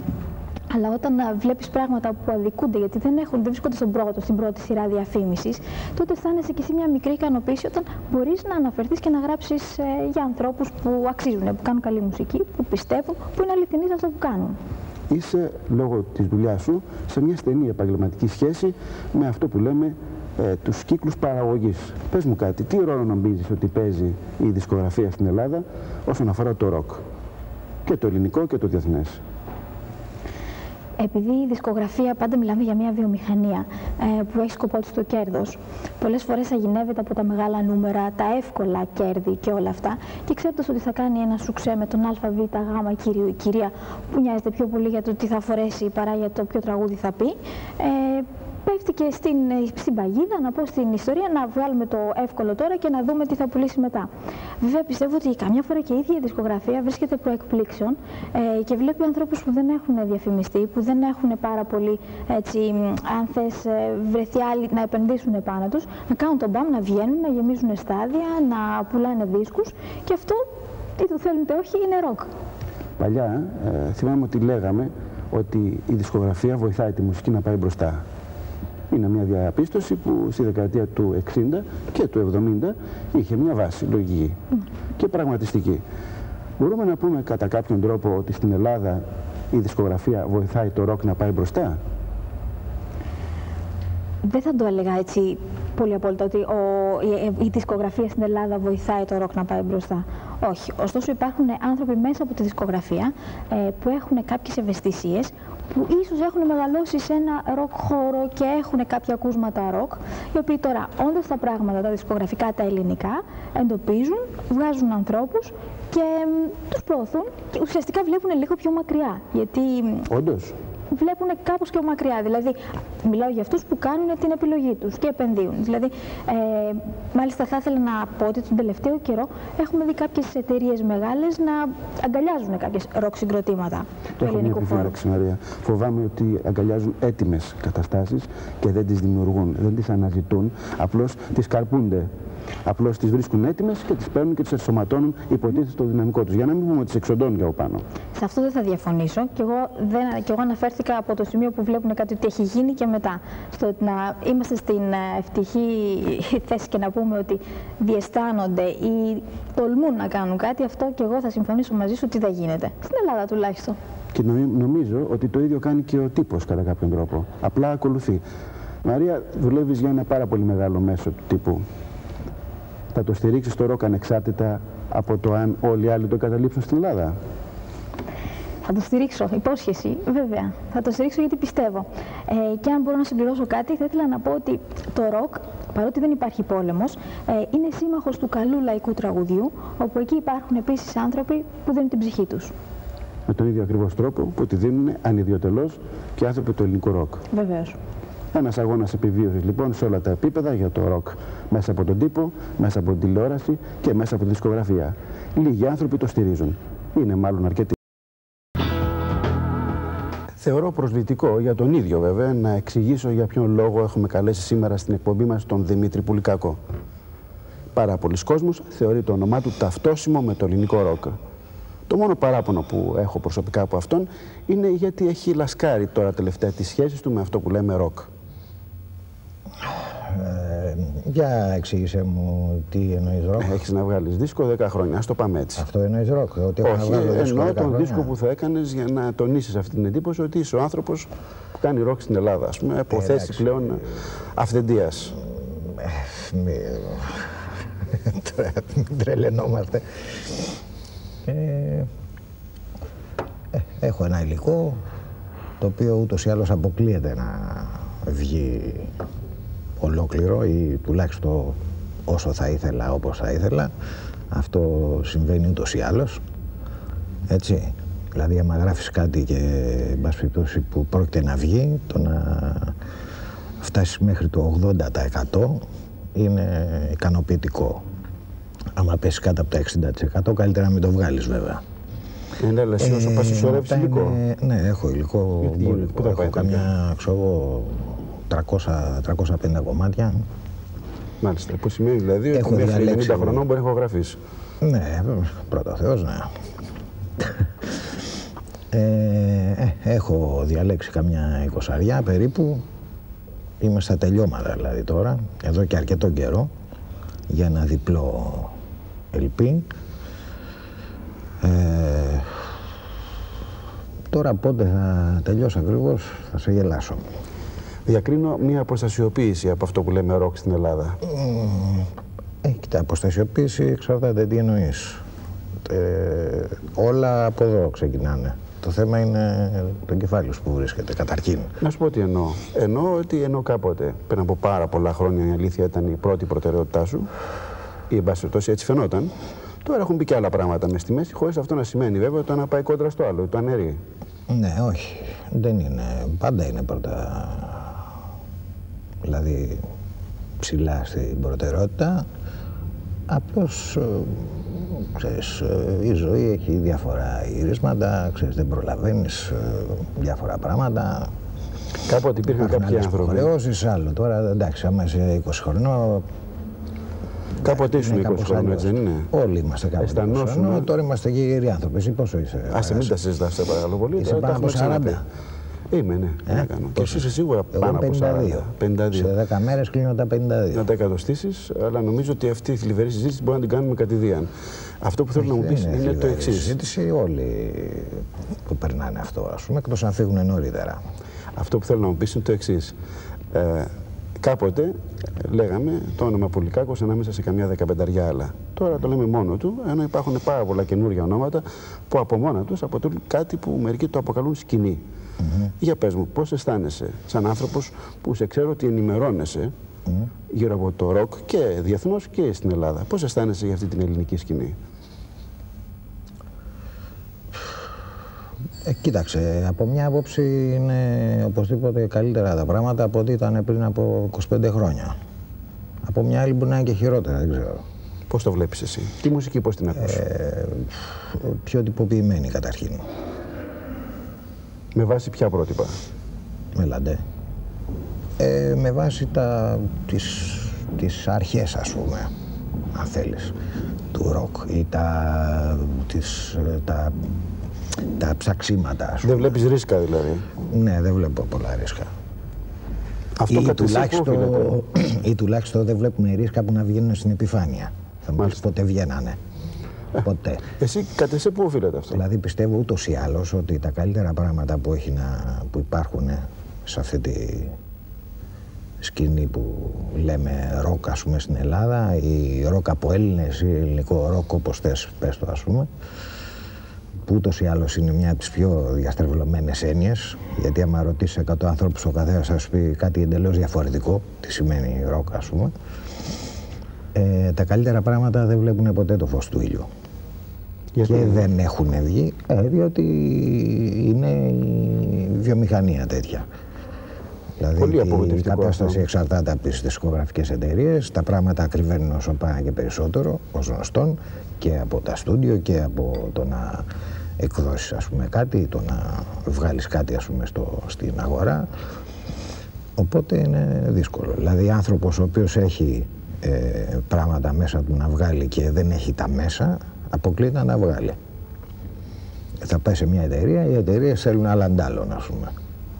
Γι' αυτό ίσως κατά κάποιον τρόπο να έχεις αποτραβηχτεί και εσύ από αυτή την προσπάθεια, έτσι δεν είναι? Δεν έχω αποτραβηχτεί, απλώς προσπαθώ όποτε μπορώ, έχω το υλικό μου, όποτε έχω ορισμένες ώρες, πάω, γράφω και όποτε τελειώσω. Αφού έθιξες το θέμα της ηλικίας, λοιπόν, ναι, θα ήθελα να δώσεις στις νεότερες γενιές μια συμβουλή. Με βάση αυτά που έχεις περάσει. Δεν μ' αρέσει να δίνω συμβουλές. Το ξέρω, δεν σε αρέσει, γι' αυτό και σε ρωτάω. Δεν μ' αρέσει να δίνω συμβουλές. Απλώς κουράγιο και να μην... Δηλαδή το μόνο που μπορεί να πει κανένας είναι να κοιτάζουν να βγάζουν ό,τι έχουν μέσα τους. Με το ένστικτό τους, ας πούμε, και όχι να κοιτάζουν αλλού, δηλαδή όπως λένε μερικοί, να βγάλουμε κάτι σε στυλ έτσι, σε στυλ αλλιώς ή ξέρω εγώ. Ή να σταθούμε τώρα και βλέπουμε για μετά. Λάθος, έτσι δεν είναι? Ο Δημήτρης Πολυκάκος αυτό το λάθος δεν το έκανε ποτέ του. Τώρα, το αν τον έχει οδηγήσει κάπου θετικά ή αρνητικά, είναι κάτι που δεν θα το σχολιάσουμε, γιατί οι ίδιες οι έννοιες θετικό-αρνητικό, στην τέχνη τουλάχιστον, αλλά και στη ζωή, δεν έχουν συγκεκριμένη εξήγηση. Τον ευχαριστούμε που μας το θύμισε. 1964 και ο Θόδωρος Σαραντής ήταν ήδη στο team των μοντέρνων ρυθμών, του πρώτου περιοδικού που ασχολήθηκε με την pop και με το rock βέβαια στην Ελλάδα. 1974 και ο Θόδωρος Σαραντής ήταν ήδη στη δισκογραφία. 1984 και ο Θόδωρος Σαραντής έκανε παραγωγές, πάλι με το ροκ. 1994 και ο Θόδωρος Σαραντής βρίσκεται παράλληλα στην διαφήμιση, στην τηλεόραση, στο ραδιόφωνο και εν ολίγης δεν υπάρχει τίποτε που να έχει σχέση με την μουσική στην Ελλάδα που ο Θόδωρος Σαραντής να μην το έχει κάνει, εκτός από το να παίξει μουσική. Και άρα είναι και ο κατάλληλος άνθρωπος να μας μιλήσει για το τι σημαίνει σήμερα, μέσα από το δικό του μάτι βέβαια και από τα δύο μάτια του, ροκ στην Ελλάδα. Μόλι αυτή η εισαγωγή που έκανες νιώθω σαν τον Στιβ Μίλλερ. Κάπως έτσι είναι και ο Στιβ Μίλλερ. Σε όλες αυτές τις δεκαετίες έπαιζε. Τώρα που τα λες, πραγματικά, πόσο είναι, 4 δεκαετίες. 3 δεκαετίες, 4 ημερομηνίες. Ναι, φοβάρα πότε πέρασαν όλα αυτά τα χρόνια. Ναι, όλα αυτά τα χρόνια είμαι μέσα σε αυτό που λέγεται ροκ στην Ελλάδα. Δεν θα έλεγα ελληνικό ροκ. Γιατί όσο περνάνε τα χρόνια και όσο μεγαλώνω, τόσο περισσότερο πείθω τον εαυτό μου ότι όλο αυτό το παραμύθι που λέγαμε ελληνικό ροκ δεν ήταν τίποτα άλλο από μια μεταφορά του ξένου, του αγγλοσαξονικού ροκ στον τόπο μας. Από αυτές τις 4 ημερομηνίες που αναφέραμε, ποιες είναι οι συγκρίσεις μεταξύ τους και τι έχει αλλάξει στη διαδρομή αυτή? Δεν υπάρχουν συγκρίσεις. Ξεκινώντας από τη δεκαετία του 60 υπάρχει μια τάση προσαρμογής, δεν θα έλεγα μετάφρασης, προσαρμογής διαφόρων ξένων επιτυχιών που δεν ήταν καν ροκ, διάφορες pop επιτυχίες, με διάφορους ημι-ανόητους έως ανόητους στίχους. Μεταφορά λοιπόν αυτών των ξένων pop επιτυχιών στη χώρα μας, στα ελληνικά. Στα 1970 ξεκινάει μια κίνηση ελληνικής έκφρασης του ροκ, με Σόκρατες, με Πουλικάκο, με Εξαδάχτυλο, με όλα αυτά τα πράγματα, αν θες με Διονύση Σαββόπουλο. Οφείλω να ομολογήσω ότι ήταν ίσως η πιο ενδιαφέρουσα περίοδος στο κεφάλαιο που λέγεται ελληνικό ροκ. Στα 1980 αρχίζουν να χάνονται τα ίχνη του ελληνικού ροκ και φτάνουμε στα 1990 που για μένα πια το ελληνικό ροκ είναι ένα μουσικό είδος που δεν έχει καμία σχέση με τη μουσική φόρμα που εμείς μάθαμε να λέμε ροκ. Θα μπορούσαμε κάλλιστα να αποκαλέσουμε σήμερα ροκ και τον Βασίλη Παπακοσταντίνου και τον Περίδη, αλλά και τον Just Drive, αλλά και τον Γιώργο Νταλάρα και πάει λέγοντας. Ποιο είναι το ελληνικό ροκ σήμερα? Σε ρωτάω εγώ. Πιστεύεις ότι υπάρχει ελληνικό ροκ? Θα σου αντιστρέψω την ερώτηση και καλό θα ήταν να μην τη συνεχίσουμε, διότι και στο εξωτερικό τα μισά από τα συγκροτήματα τα οποία βγαίνουν ως ροκ δεν είναι ροκ, αλλά δεν θα μιλήσουμε για το τι είναι ροκ, γιατί είναι και ένα θέμα κοινωνιολογικό, φιλοσοφικό, ηθικό, ψυχολογικό και δεν έχουμε και τους αρμόδιους ειδικούς. Όχι, απλώς θα ήθελα να ξεκαθαρίσουμε το εξής, ότι το ροκ δεν είναι μόνο μία μουσική φόρμα. Είναι ένα μουσικό είδος που είτε γκελάρει στο λαό, με αποτέλεσμα αυτό να γίνεται αποδεκτό, ή δεν γκελάρει και πάβει να είναι ροκ. Το ροκ είναι μια λαϊκή μορφή τέχνης, έτσι δεν είναι? Ναι, σε αυτό δεν διαφωνώ μαζί σου. Αλλά αυτό που θα ήθελα να μου πεις είναι κατά τη γνώμη σου. Γιατί μετά από 30 ολόκληρα χρόνια που παίζεται αυτή η μουσική στην Ελλάδα, σήμερα δεν έχει καταφέρει να έχει την τεράστια πίεση που έχουν άλλα είδη μουσικής. Και μην μου πεις ότι δεν είναι εγγενής μουσική, διότι 30 τόσα χρόνια είναι αρκετά. Γιατί το κακό ξεκίνησε στραβά, γιατί ποτέ δεν υπήρξε ελληνικό ροκ. Πάντα ακούγαμε ξένο ροκ που ήταν ή μεταγλωτισμένο ή ακούγαμε το ξένο το πρωτότυπο. Θέλω να πιστεύω ότι η Ελλάδα είναι μια χώρα όπου το ροκ σαν γενική έννοια βλάσσε πολύ περισσότερο από οποιαδήποτε άλλη χώρα. Με μία μόνη διαφορά, ότι ποτέ δεν δημιουργήσαμε μια ισχυρή, μια δυνατή, αν θέλεις μια ροκ σκηνή που θα έφερνε οικονομικά ωφέλη, που είναι πάρα πολύ βασικό, στα παιδιά που έπαιζαν ροκ. Και βλέπεις ότι όλοι οι παλιοί εντός ή εκτός εισαγωγικών ροκάδες σήμερα παίζουν σε μπουζουξίδικα. Είτε μπάσα, είτε κιθάρες, είτε ντράμς, είτε ξέρω εγώ τι. Άσε που πολλοί από αυτούς παράτησαν και τελείως τη μουσική. Κάνουν άλλα επαγγέλματα. Τους βλέπω στον δρόμο. Έχω σχέση με αυτούς τους ανθρώπους λόγω της θέσης μου. Και αυτά που ακούς για αυτούς, σε παίρνει κάποιος τηλέφωνο. Με θυμάσαι μου τάδε που έπαιζα μπάσο στο τάδε συγκρότημα. Τι κάνεις τώρα? Λέει: έχω μια επιχείρηση και ξέρω, κάνω εισαγωγές ρούχων από την Ιταλία. Αυτός είναι ένας βασικότατος λόγος, γιατί βλέπεις ότι στο εξωτερικό ροκάδες με πατερίτσες εξακολουθούν σήμερα να κάνουν δίσκους. Πιστεύεις ότι η ελληνική δισκογραφία, Θόδωρε, φέρθηκε καλά στα συγκροτήματα αυτά? Καθόλου καλά. Και δεν φέρθηκε καλά η δισκογραφία σε αυτά τα συγκροτήματα, γιατί δεν θα της φέρνανε λεφτά. Μην ξεχνάμε ότι η δισκογραφία είναι μια εμπορική επιχείρηση. Δεν είναι Υπουργείο Πολιτισμού. Η δισκογραφία, εάν δίνει 5, πρέπει να πάρει τουλάχιστον 6. Το ελληνικό ροκ ποτέ το 5 δεν το έκανε 6, το 5 το έκανε 1, μισό, τίποτα. Εκτός από μεμονωμένες περιπτώσεις, θα μπορούσα ενδεικτικά να αναφέρω τους Sharp Ties που πούλησαν 50.000 δίσκους και έφεραν λεφτά στην εταιρεία τους, αλλά για κακή τους τύχη, για κακή τύχη της εταιρείας διαλύθηκαν. Ή αν θέλεις, υπάρχει το παράδειγμα του Φλου, της Πυριδούλας και του Παύλου του Σιδηρόπουλου, ένας κλασικός δίσκος που εξακολουθεί να πουλάει. Αλλά δεν μπορεί να συντηρηθεί μια εταιρεία δίσκου με τέτοια πράγματα. Creep Records. ένα όνομα ξεχωριστό στον χώρο του νεότερου ελληνικού ροκ. Yellow Yell, Head Leaders, Villa 21 είναι τα ονόματα που συνδέονται με αυτόν. Αλλά και ένα άλλο όνομα, του ιδρυτή και διευθυντή της Creep, του Μπάμπη Δαλίδη. Τον έχουμε σήμερα μαζί μας να μας μιλήσει για το πώς ξεκίνησε και το πώς σταμάτησε η Creep. Η Creep ξεκίνησε στα τέλη του 81 και σταμάτησε στα μέσα του 86 περίπου. Είχα επηρεαστεί και εγώ από την ανεξάρτητη σκηνή της Αγγλίας και αποφάσισα μετά από κάποια σκέψη, ας πούμε, να κάνω κάτι το ανάλογο εδώ στην Ελλάδα. Εντάξει, δεν υπήρχε κάτι προηγούμενο ώστε να με βοηθήσει να πατήσω στα χνάρια. Αναγκάστηκα να ανοίξω δρόμους, ας πούμε, με ό,τι δυσκολίες προϋποθέτουν όλα αυτά. Κεφάλαια δεν υπήρχαν. Δανεικά ήταν τα χρήματα που ξεκινήσαμε.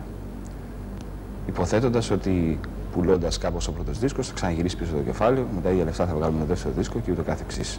Η Creep αναλάμβανε από την αρχή και την ηχογράφηση και την καλλιτεχνική επιμέλεια και την εκτύπωση και τη διανομή των δίσκων. Τα πάντα. Από την αρχή μέχρι το τέλος. Θεωρούσα ότι το συγκρότημα, η δουλειά του είναι και θα πρέπει να ασχοληθεί απερίσπαστα με τη μουσική του.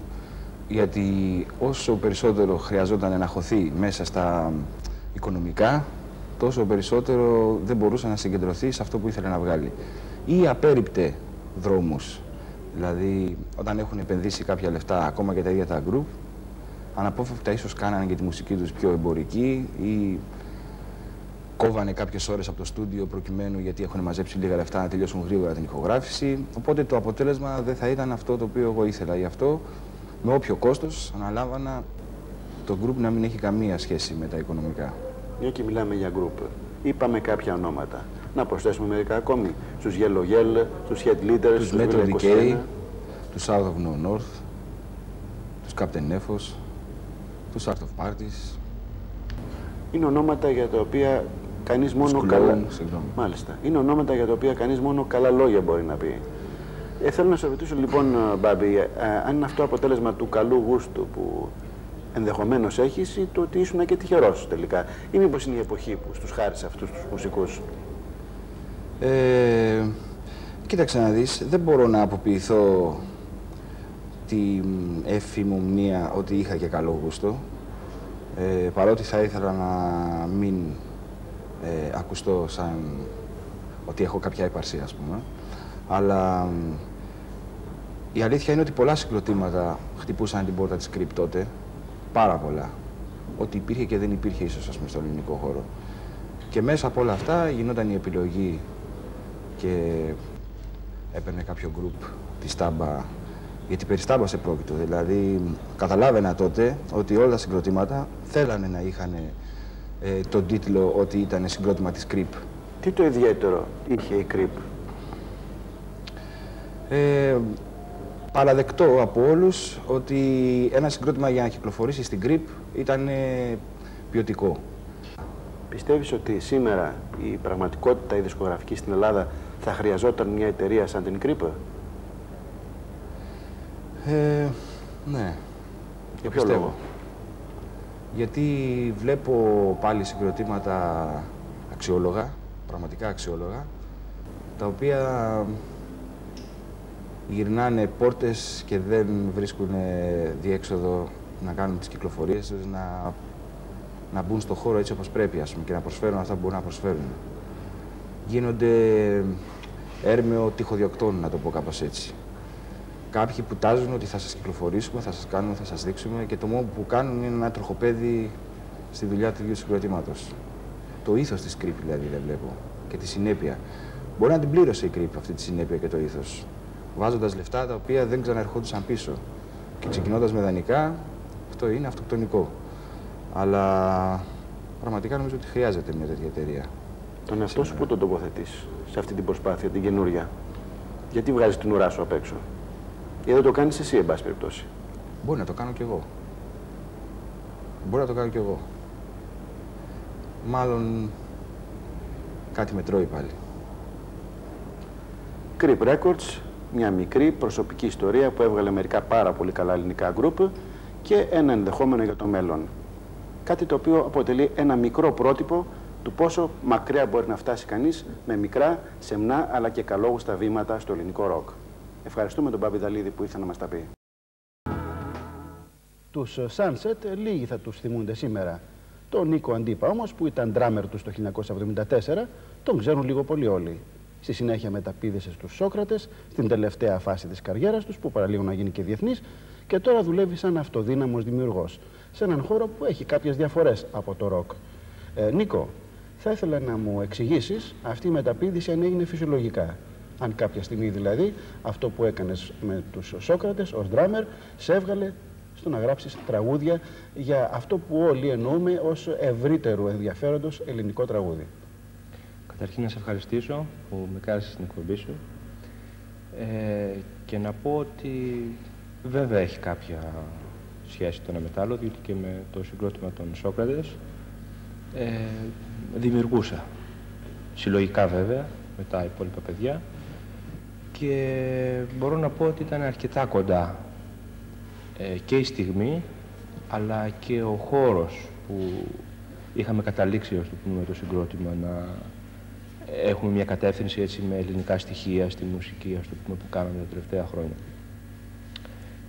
Μπορώ να πω ακόμη ότι ο χώρος που μπήκα το τελευταίο καιρό δεν είναι ένας χώρος άγνωστος σε μένα, διότι δουλεύω χρόνια επαγγελματίας και ήξερα πάρα πολλά για αυτό το χώρο.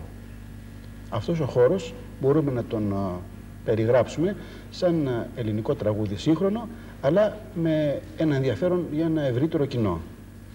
Το ροκ είναι εκ των πραγμάτων στην Ελλάδα κάπως πιο περιθωριοποιημένο. Πες μου κάτι, πώς αισθανόσουν τότε όταν λειτουργούσες κάπως πιο ανεξάρτητα και πώς αισθάνεσαι σήμερα που λίγο πολύ γράφεις, δεν θα έλεγα κατά παραγγελία, αλλά με βάση κάποιες προδιαγραφές. Ναι, βασικά τουλάχιστον μέχρι αυτή τη στιγμή δεν νομίζω ότι γράφω βάσει κάποιων προδιαγραφών. Διότι αυτό που κάνω εγώ είναι μουσική. Οπότε αν ορισμένες μουσικές μπορούν να γίνουν τραγούδια, γιατί δεν το ξέρω εκ των προτέρων αυτό, γίνονται τραγούδια. Δηλαδή θέλω να πω, δεν κάθομαι να πω πρέπει να φτιάξω ένα τραγούδι σαν και αυτό ή σαν το άλλο. Σίγουρα με το συγκρότημα υπήρχε μεγαλύτερη ελευθερία έκφρασης, διότι είχα και άμεση επαφή και με τα όργανα. Δηλαδή, επειδή είμαι μουσικός, παίζω και διάφορα όργανα. Το όργανο μου ήταν drums στο συγκρότημα και νομίζω υπήρχε μεγαλύτερη ελευθερία κινήσεων. Τώρα, να πω ένα μικρό πρόβλημα που υπάρχει στο χώρο του τραγουδιού τέλος πάντων, είναι ότι κινείται στον αέρα έτσι μία κατάσταση η οποία θέλει τους δημιουργούς να φτιάχνουν τραγούδια ευρείας παραδοχής. Εμένα δεν με ενδιαφέρει, ούτε με ενοχλεί, αλλά ούτε με ενδιαφέρει το αν ένα τραγούδι μπορεί να είναι ευρείας παραδοχής, όπου κατά προέκταση ενδιαφέρει και τους τραγουδιστές, ενδιαφέρει και τις εταιρείες, ώστε να πουλήσουν. Αλλά είναι ένα πρόβλημα, από ό,τι βλέπω στον χώρο, δηλαδή από στους πιο πολλούς δημιουργούς, οι οποίοι θέλουν αυτό που κάνουν να βγει τελικά να είναι ένα τραγούδι ή μια μουσική η οποία να είναι ευρείας παραδοχής. Πιστεύω ότι αυτό που λες στηρίζεται και μπορεί να στηριχτεί από μόνο του, δηλαδή στην δικιά σου επίδοση στον χώρο, όπου έφτιαξες ένα δίσκο, τον πρώτο με την Χάρη Αλεξίου, ο οποίος έγινε δεκτός από τον κόσμο σαν κάτι το καινούριο. Ναι. Δεν ξέρω κατά πόσο ήταν κάτι καινούριο για σένα αυτός ο δίσκος, αλλά εγώ τον αισθάνθηκα σαν κάτι το οποίο έβγαινε τελείως φυσικά μέσα από έναν άνθρωπο ο οποίος έχει ασχοληθεί επί πάρα πολλά χρόνια με την διεθνή μουσική. Ναι. Και όμως στην Ελλάδα ο δίσκος χαιρετίστηκε σαν κάτι το καινούριο. Λέω λοιπόν εγώ πάρα πολύ απλοϊκά σκεπτόμενος, μήπως τελικά αυτό που εννοούν εδώ ως καινούριο, ως ανανεωτικό, δεν είναι τίποτε άλλο παρά η συμφιλίωση των μουσικών εμπειριών μας με αυτά που συμβαίνουν διεθνώς. Ναι, μπορούμε να το πούμε και έτσι. Ακόμη εγώ μπορώ να προσθέσω σε αυτά που λες, Αργύρη, ότι χρειάζεται σήμερα το ελληνικό τραγούδι και μια άλλη άποψη. Δεν είναι δηλαδή μόνο αυτά που ακούγαμε μέχρι πρότινος. Αυτό που παίζει πολύ μεγάλη σημασία είναι ότι οι καινούργιοι δημιουργοί ή ένας άνθρωπος ο οποίος θέλει να μπει στο χώρο, θέλει να γράψει, έχει τραγούδια, έχει μουσικές, ας το πούμε, έχει πολύ μεγάλη σημασία να είναι αυθόρμητος και ειλικρινής. Αυτή η στάση, η έντιμη στάση, η αυθόρμητη και η μορφωμένη στάση απέναντι στο τραγούδι, η ενήμερη θα λέγαμε, τι ελπίδες επιβίωσης έχει μέσα σε αυτόν τον θηριώδη χώρο που λέγεται ελληνικό τραγούδι? Και δισκογραφικές εταιρείες και μέσα μαζικής ενημέρωσης και όλα αυτά. Κοίτα, πιστεύω βασικά ότι είναι εντελώς διαφορετικό το να τοποθετούμε το θέμα στην εμπορική του βάση. Δηλαδή δεν μπορεί να γίνονται, ας το πούμε, τέτοιοι δίσκοι ή τέτοιες επαναστάσεις κάθε χρόνο ή 2 φορές το χρόνο. Έτσι το βλέπω εγώ. Χρειάζεται συσσόρευση υλικού, δυνάμεων, το οποίο κάποια στιγμή θα εκτιναχθεί, θα βγει μπροστά. Πιστεύεις δηλαδή και στον παράγοντα της μοίρας πλέον, έτσι? Μα έτσι είναι, δηλαδή. Έτσι είναι, γιατί η μουσική, όπως είναι να το κάνουμε, είναι ένα καταπληκτικό πράγμα, αλλά είναι συναίσθημα. Δεν είναι κάτι που θα το παραγγείλεις και θα σου πει μια εταιρεία θέλω 2 τέτοιους δίσκους το χρόνο ή 1 δίσκο το χρόνο για τον κάθε τραγουδιστή που έχω. Δεν γίνεται αυτό το πράγμα. Πέρα από αυτό, ακόμη και αν ήθελες εσύ να το κάνεις, ως ποιο σημείο θα μπορούσες να κρατήσεις την αυτοδυναμία σου? Για να είμαι ειλικρινής, δεν ξέρω. Διότι έτσι όπως είναι τα πράγματα σήμερα, είμαστε υποχρεωμένοι. Όλοι οι δημιουργοί, όλοι οι συντελεστές που κάνουμε ένα δίσκο, να εκδώσουμε αυτό το δίσκο μέσω μιας εταιρείας. Να πάμε μέσα από τα μέσα ενημέρωσης, από τη διαφήμιση, τα πάντα, για να το μάθει ο κόσμος, να τα ακούσει από το ραδιόφωνο. Πάει η παλιά η εποχή που βέβαια ήταν καταπληκτική εποχή, όπου ένας δημιουργός ή ένα συγκρότημα έβγαζε καινούργια τραγούδια, καινούριες μουσικές και άρχισε να παίζει είτε σε ένα χώρο είτε να κάνει περιοδεία και ο κόσμος σιγά σιγά μέσα σε 4-5 μήνες ήξερε, άκουγε και έλεγε «Α, μ' αρέσει ο τάδε, μ' αρέσει ο τάδε». Σήμερα δεν υπάρχει αυτό το πράγμα. Σήμερα ο κάθε καλλιτέχνης βγάζει ένα δίσκο και περιμένει μέσα από τα ραδιόφωνα, από τις τηλεοράσεις, από τη διαφήμιση να ακουστεί το υλικό του. Γι' αυτός κάθεται σπίτι του και περιμένει αν έχει γίνει καλό, ας το πούμε, καλή προώθηση του δίσκου για να το μάθει ο κόσμος αυτό το καινούριο έργο, τέλος πάντων. Ενώ παλιά υπήρχε αυτή η δίψα να βγούμε στο πάλκο, να παίξουμε, να ακούσει ο κόσμος. Ήταν καταπληκτική εμπειρία. Εγώ το πόσο νοσταλγώ εκείνη την εποχή που παίζαμε και ερχόταν ο κόσμος διψασμένος να ακούσει το καινούριο υλικό που είχαμε να προτείνουμε και παίζαμε όλο το χρόνο. Οπότε στο τέλος της σεζόν όλοι το ξέρανε, τα ξέρανε τραγούδια. Ξεχώριζαν, να το πούμε. Ο χρόνος θα αλλάξει αυτή τη μιζέρια που υπάρχει στο ελληνικό τραγούδι τα τελευταία χρόνια. Όμως ο Νίκος Αντίπας μας είπε ότι στο μεταξύ ο καθένας μόνος του και όσο πιο έντονα και όσο πιο συνεπώς μπορεί απέναντι στο φαινόμενο που λέγεται μουσική δημιουργία. Έχουμε σήμερα μαζί μας μια κυρία, αλλά με την ίδια ευκολία θα μπορούσαμε να πούμε ότι έχουμε ένα κορίτσι. Γιατί η Δέσποινα Γλέζου αποτελεί μοναδική περίπτωση στον ελληνικό χώρο. Αν και έχει σταματήσει εδώ και 20 χρόνια να ασχολείται με αυτό που λέμε ελληνικό ροκ, εντούτοις είναι η μόνη κοπέλα, η μόνη κυρία, το μόνο κορίτσι που έχει παραμείνει στη συνείδηση του ελληνικού κοινού σαν μια φωνή θηλυκή του ροκ. Και αυτό βέβαια από μόνο του, κατά τη γνώμη μου, αποτελεί αντικείμενο προς συζήτηση. Δέσποινα, πρώτα απ' όλα, πώς τα κατάφερες? Πρώτα απ' όλα, δεν είναι 20 χρόνια, είναι λιγότερο που έχω σταματήσει πρακτικά, στο πρακτικό μέρος να υπάρχω μέσα στο χώρο. Απλώς έχω φύγει από την επωνυμία και έχω χωθεί στην ανωνυμία, τραγουδώντας, εξακολουθώ να τραγουδάω, να είμαι ο εαυτός μου, να είμαι ένα ροκ άτομο, απλώς δεν το βγάζω πλέον δημοσίως όλο αυτό το πράγμα ευρέως δημοσίως. Και όμως αυτά τα χρόνια που ασχολήθηκες, τα οποία ήταν 6 περίπου, 5-6 χρόνια δημοσιότητας, ναι, έτσι, τόσο, ναι. ήταν φαίνεται αρκετά δυνατά ώστε να σε καταξιώσουν 7. και 7. Και να εξακολουθείς ακόμη και σήμερα να αποτελείς, ίσως όχι όνομα ξακουστό, αλλά να αποτελείς μια αναφορά μοναδική. Δηλαδή, εγώ προσωπικά, όσο και να στύψω το κεφάλι μου, δεν μπορώ να θυμηθώ άλλη γυναίκα στο ροκ που να έχει αφήσει αυτό το όνομα και αυτή την εικόνα. Ήταν άραγε τόσο έντονα αυτά τα 7 χρόνια? Πάρα πολύ έντονα. Ήταν και από την αρχή που βγήκα το 67, τον Οκτώβριο του 67 στα Ταβάνια με τον Γιώργο τον Μαρίνο. Ήδη ήμουνα ένα είδος επανάστασης με την κιθάρα, που δεν ήμουνα ένα στυλ αρλέτας, δηλαδή τελείως εσωστρεφές. Άρχισε η εξελικτική αυτή κατάσταση του ροκ, πηγαίνοντας πλέον και στο Σαββόπουλο, ο οποίος μου κατήργησε τα σκαμιά και τα σκαμπό και όλα αυτά τα πράγματα, και άρχισα να βρίσκω τον εαυτό μου ακριβώς. Πες μου καταρχήν, γιατί σταμάτησες το 1973?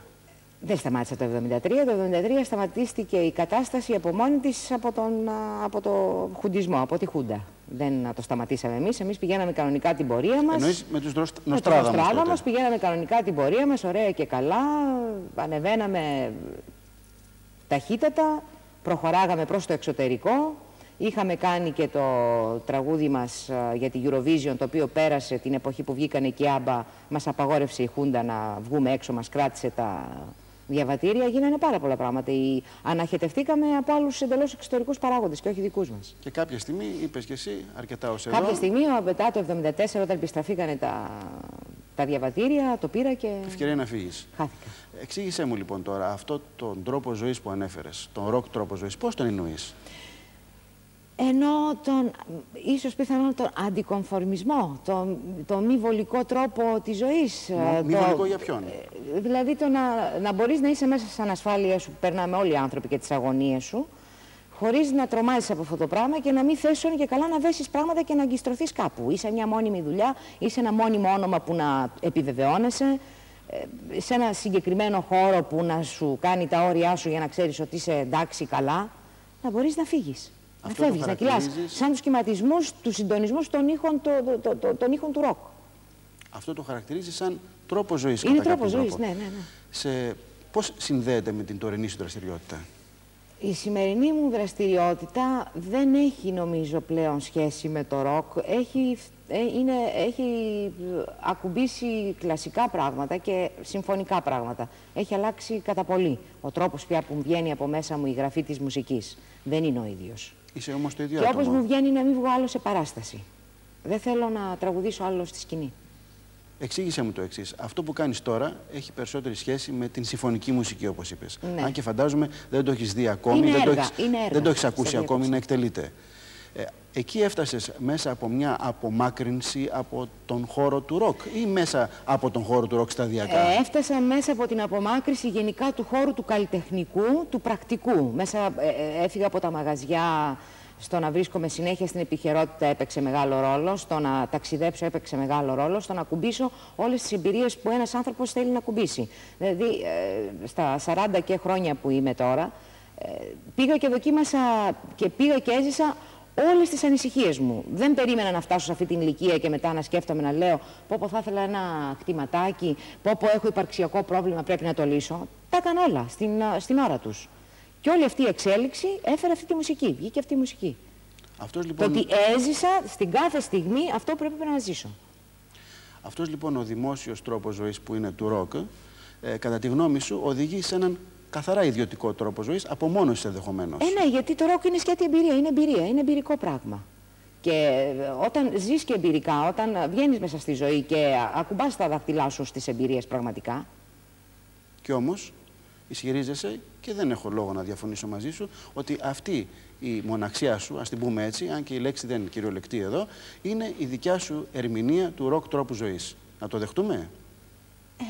Δεν ξέρω ακριβώς είναι αυτό. Εγώ η δικιά μου μοναξιά είναι μια επιλογή. Είναι ένα πράγμα που με ευχαριστεί πάρα πολύ. Εγώ βλέπω όλος ο κόσμος γύρω μου μιλάει για μοναξιά και πέφτει σε κατάθλιψη φοβερή και σε αγωνία. Και αναζητεί παρέα, αναζητεί πράγματα να... Δεν ξέρω γιατί λένε τη λέξη μοναξιά με τέτοιο τρόμο. Το βρίσκω καταπληκτικό πράγμα και φοβερά εμπνευστικό πράγμα. Η Δέσποινα Γλέζου μας μίλησε για την αντιστροφή της πορείας από το δημόσιο στο προσωπικό. Είναι και αυτός ένας τρόπος που θα πρέπει ίσως να το λάβουμε υπόψη μας όταν αποφασίζουμε να ασχοληθούμε με κάτι τόσο έντονο όσο το ροκ. Ale Retour. Μερικοί δεν θα τους θυμούνται ασφαλώς, αλλά ήταν το πρώτο σχήμα του Γιώργου Ανδρέου, 1984. Στη συνέχεια, ο Γιώργος Ανδρέου πήρε μέρος σε ένα από τα καλύτερα γκρουπ που έβγαλε ποτέ η Ελλάδα, τους Μορέλα. Και τώρα συνεχίζει μόνος του ως μουσικός, ως ενορχιστρωτής και ως ηχολήπτης, έχοντας μια εμπειρία σφαιρική από αυτό που θα λέγαμε σύγχρονη ελληνική μουσική. Είτε ηλεκτρική είναι, είτε λαϊκή, είτε έντεχνη, είτε όπως και αν την πει κανείς. Και με αυτή του την πολλαπλή ιδιότητα και εμπειρία τον καλέσαμε σήμερα να μας πει ποιες νομίζει ότι είναι οι ουσιαστικές διαφορές που υπάρχουν ανάμεσα στο να λειτουργεί κανείς σαν μέλος ενός rock group και σαν ένας αυτοδύναμος δημιουργός. Το θέμα ενός ροκ συγκροτήματος είναι ένα πολύ μεγάλο στοίχημα για την Ελλάδα, το οποίο δεν ξέρω και αν έχει λυθεί ακόμα. Και εξηγούμε, μια παρέα παίζει πάντα καλύτερα από έναν. Το πρόβλημα είναι ότι από ένα σημείο και μετά οι δημιουργικές ανησυχίες των ανθρώπων που de facto είναι συνθέτες, είναι αυτοί που γράφουν τα λόγια, είναι αυτοί που έχουν μια ευθύνη, κάποια στιγμή γίνονται τόσο, ας το πούμε, ειδικές, που το θέμα της προσωπικής έκφρασης πια υπερισχύει και έτσι γίνεται η λεγόμενη solo καριέρα. Άλλωστε και εγώ είχα μια εμπειρία αυτού του πράγματος και στην περίπτωση του Νίκου Πορτοκάρογλου θα ξέρεις ότι όταν σταμάτησε η Φατμέ, ο πρώτος δίσκος του «Οι Φωνές» ήταν ένα άλμπουμ στο οποίο συνεργαστήκαμε και υπήρχε η αμηχανία της παρουσίασης ορισμένων πραγμάτων από ένα γκρουπ που είχε τελειώσει σε μια άλλη κατάσταση. Και επιλέξαμε βέβαια να κάνουμε ένα καινούριο γκρουπ.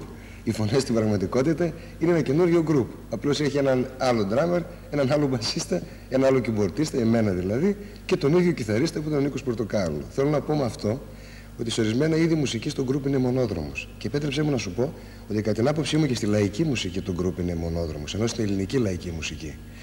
Και εγώ από τη σκοπιά μου προσπαθώ όσο μπορώ, στις ηχογραφήσεις τουλάχιστον, να χρησιμοποιώ την ίδια σταθερή ομάδα ανθρώπων, τους ίδιους σολίστ, την ίδια παρέα, η οποία είχε τουλάχιστον τον ψυχικό σύνδεσμο ενός γκρουπ. Έθιξε σε ένα πάρα πολύ μεγάλο θέμα.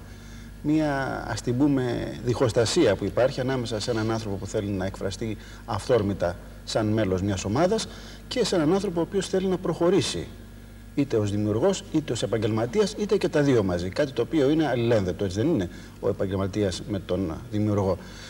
Δεν βλέπεις κάποια παγίδα εδώ? Ό,τι δείχνει η παγκόσμια ιστορία της λαϊκής μουσικής είναι ότι όσο τα πράγματα γίνονται ενστικτωδώς, συμβαίνουν σε επίπεδο κοινότητας. Όταν κάποιος αρχίσει και μεταφέρει αυτό το πράγμα στην προσωπική δημιουργικότητα και σε ένα είδος, σε εισαγωγικά, πιο έντεχνης προσέγγισης, τότε διαλύεται η ομαδικότητα προς χάρη του ατόμου. Δες τι έγινε και με τους Beatles, δες τι έγινε και με άλλα πολύ σπουδαία συγκροτήματα της ξένης μουσικής.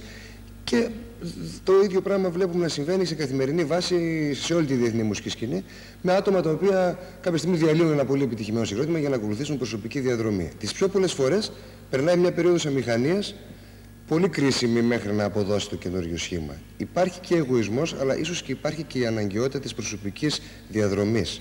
Εγώ πιστεύω ότι η δημιουργικότητα του καθενός είναι στην πραγματικότητα άδειλη. Δεν ξέρεις δηλαδή πώς μπορεί να εκδηλωθεί και τι μπορεί να ζητήσει την κρίσιμη στιγμή στην οποία θέλει να αλλάξει τρόπο, να αλλάξει πρόσωπο, να αλλάξει επίπεδο αναφοράς.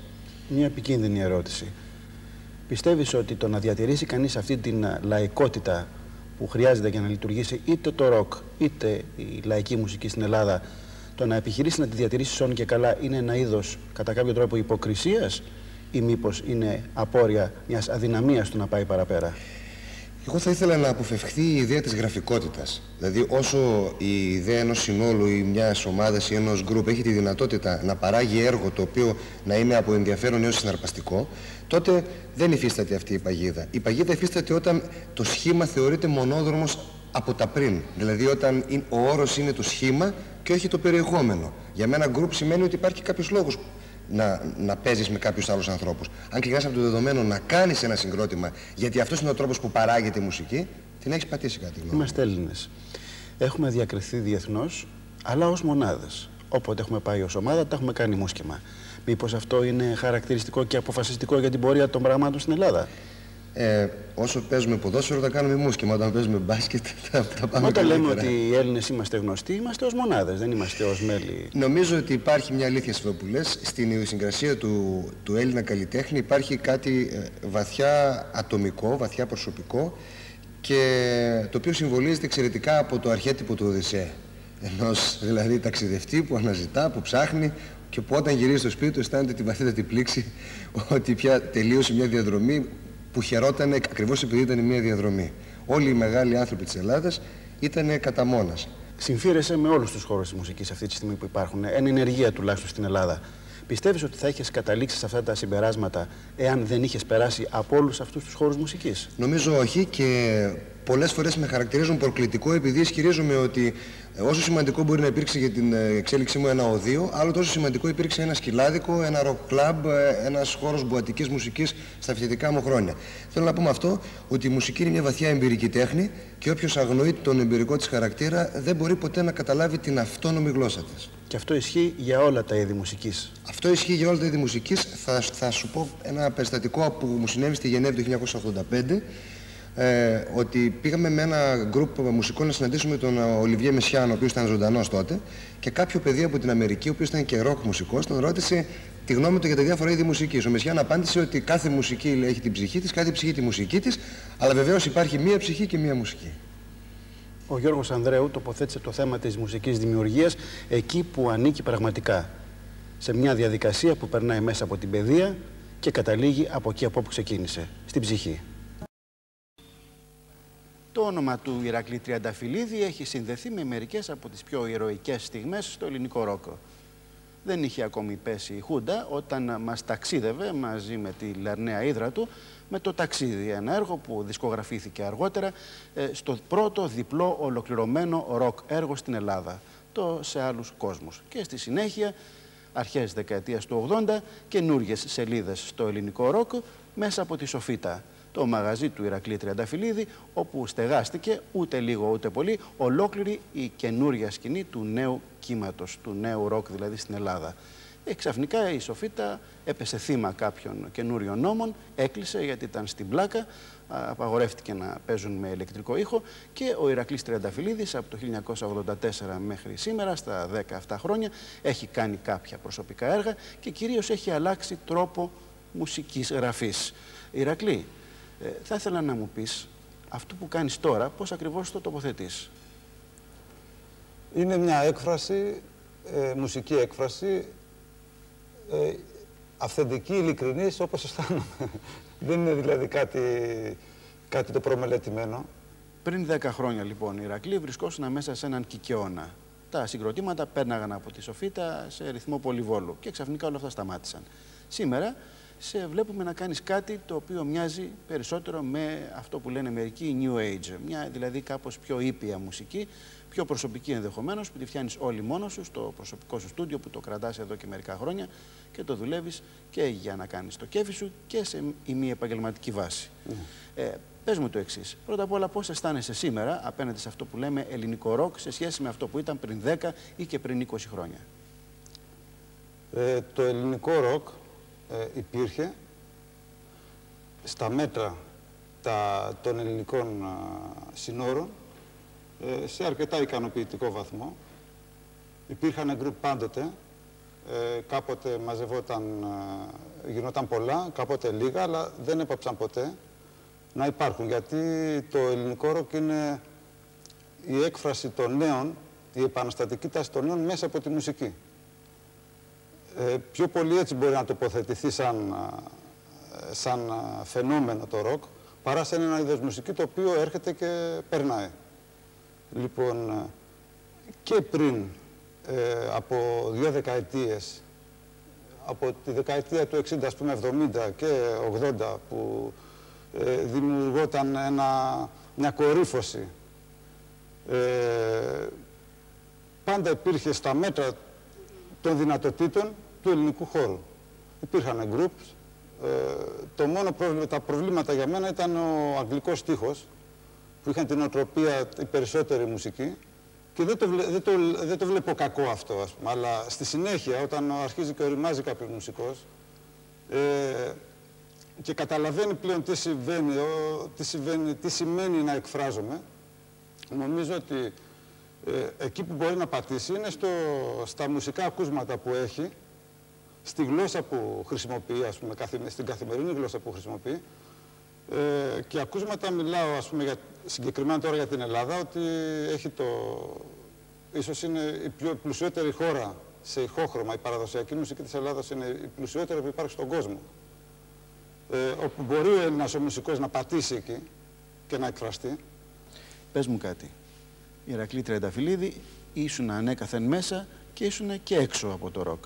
Σήμερα που είσαι αρκετά πιο έξω, πιστεύεις ότι το ροκ δημιουργείται επειδή υπάρχει μια παράδοση στην Ελλάδα ή οι ίδιες οι κοινωνικές συνθήκες είναι αυτές που το δημιουργούν τελικά?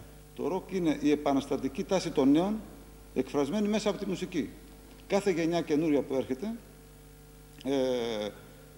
μαζεύεται και κάποια στιγμή κορυφώνεται έτσι μια ενέργεια μαζεμένη από όλο αυτό το δυναμικό το ανανικό και ξεσπάει. Είναι η κόντρα μέσα στο κατεστημένο, η κόντρα ας πούμε στις συνθήκες, τις συνθήκες ζωής που υπάρχουν, τα στεγανά και όλος ο τρόπος τον οποίο εμείς καθημερινά στυλιτεύουμε ας πούμε, αλλά συνεχίζουμε να ζούμε.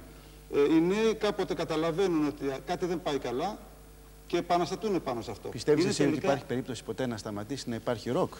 Δεν θα σταματήσει. Γι' αυτό σου λέω ότι είναι διαχρονικό, γι' αυτό το λέω, γιατί είναι επαναστατική και οι ρόκερ είναι αυτοί που επαναστατούν, είναι αιωνίως, ναι, γι' αυτό και εσύ είσαι νέος, Αργύρι μου, γιατί είσαι επαναστάτης.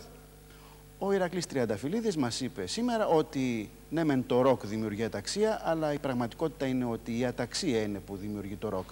Άρα θα επανέλθουμε ξανά και ξανά και ξανά εις τον αιώνα των αιώνων, όσο υπάρχει αταξία κοινωνική.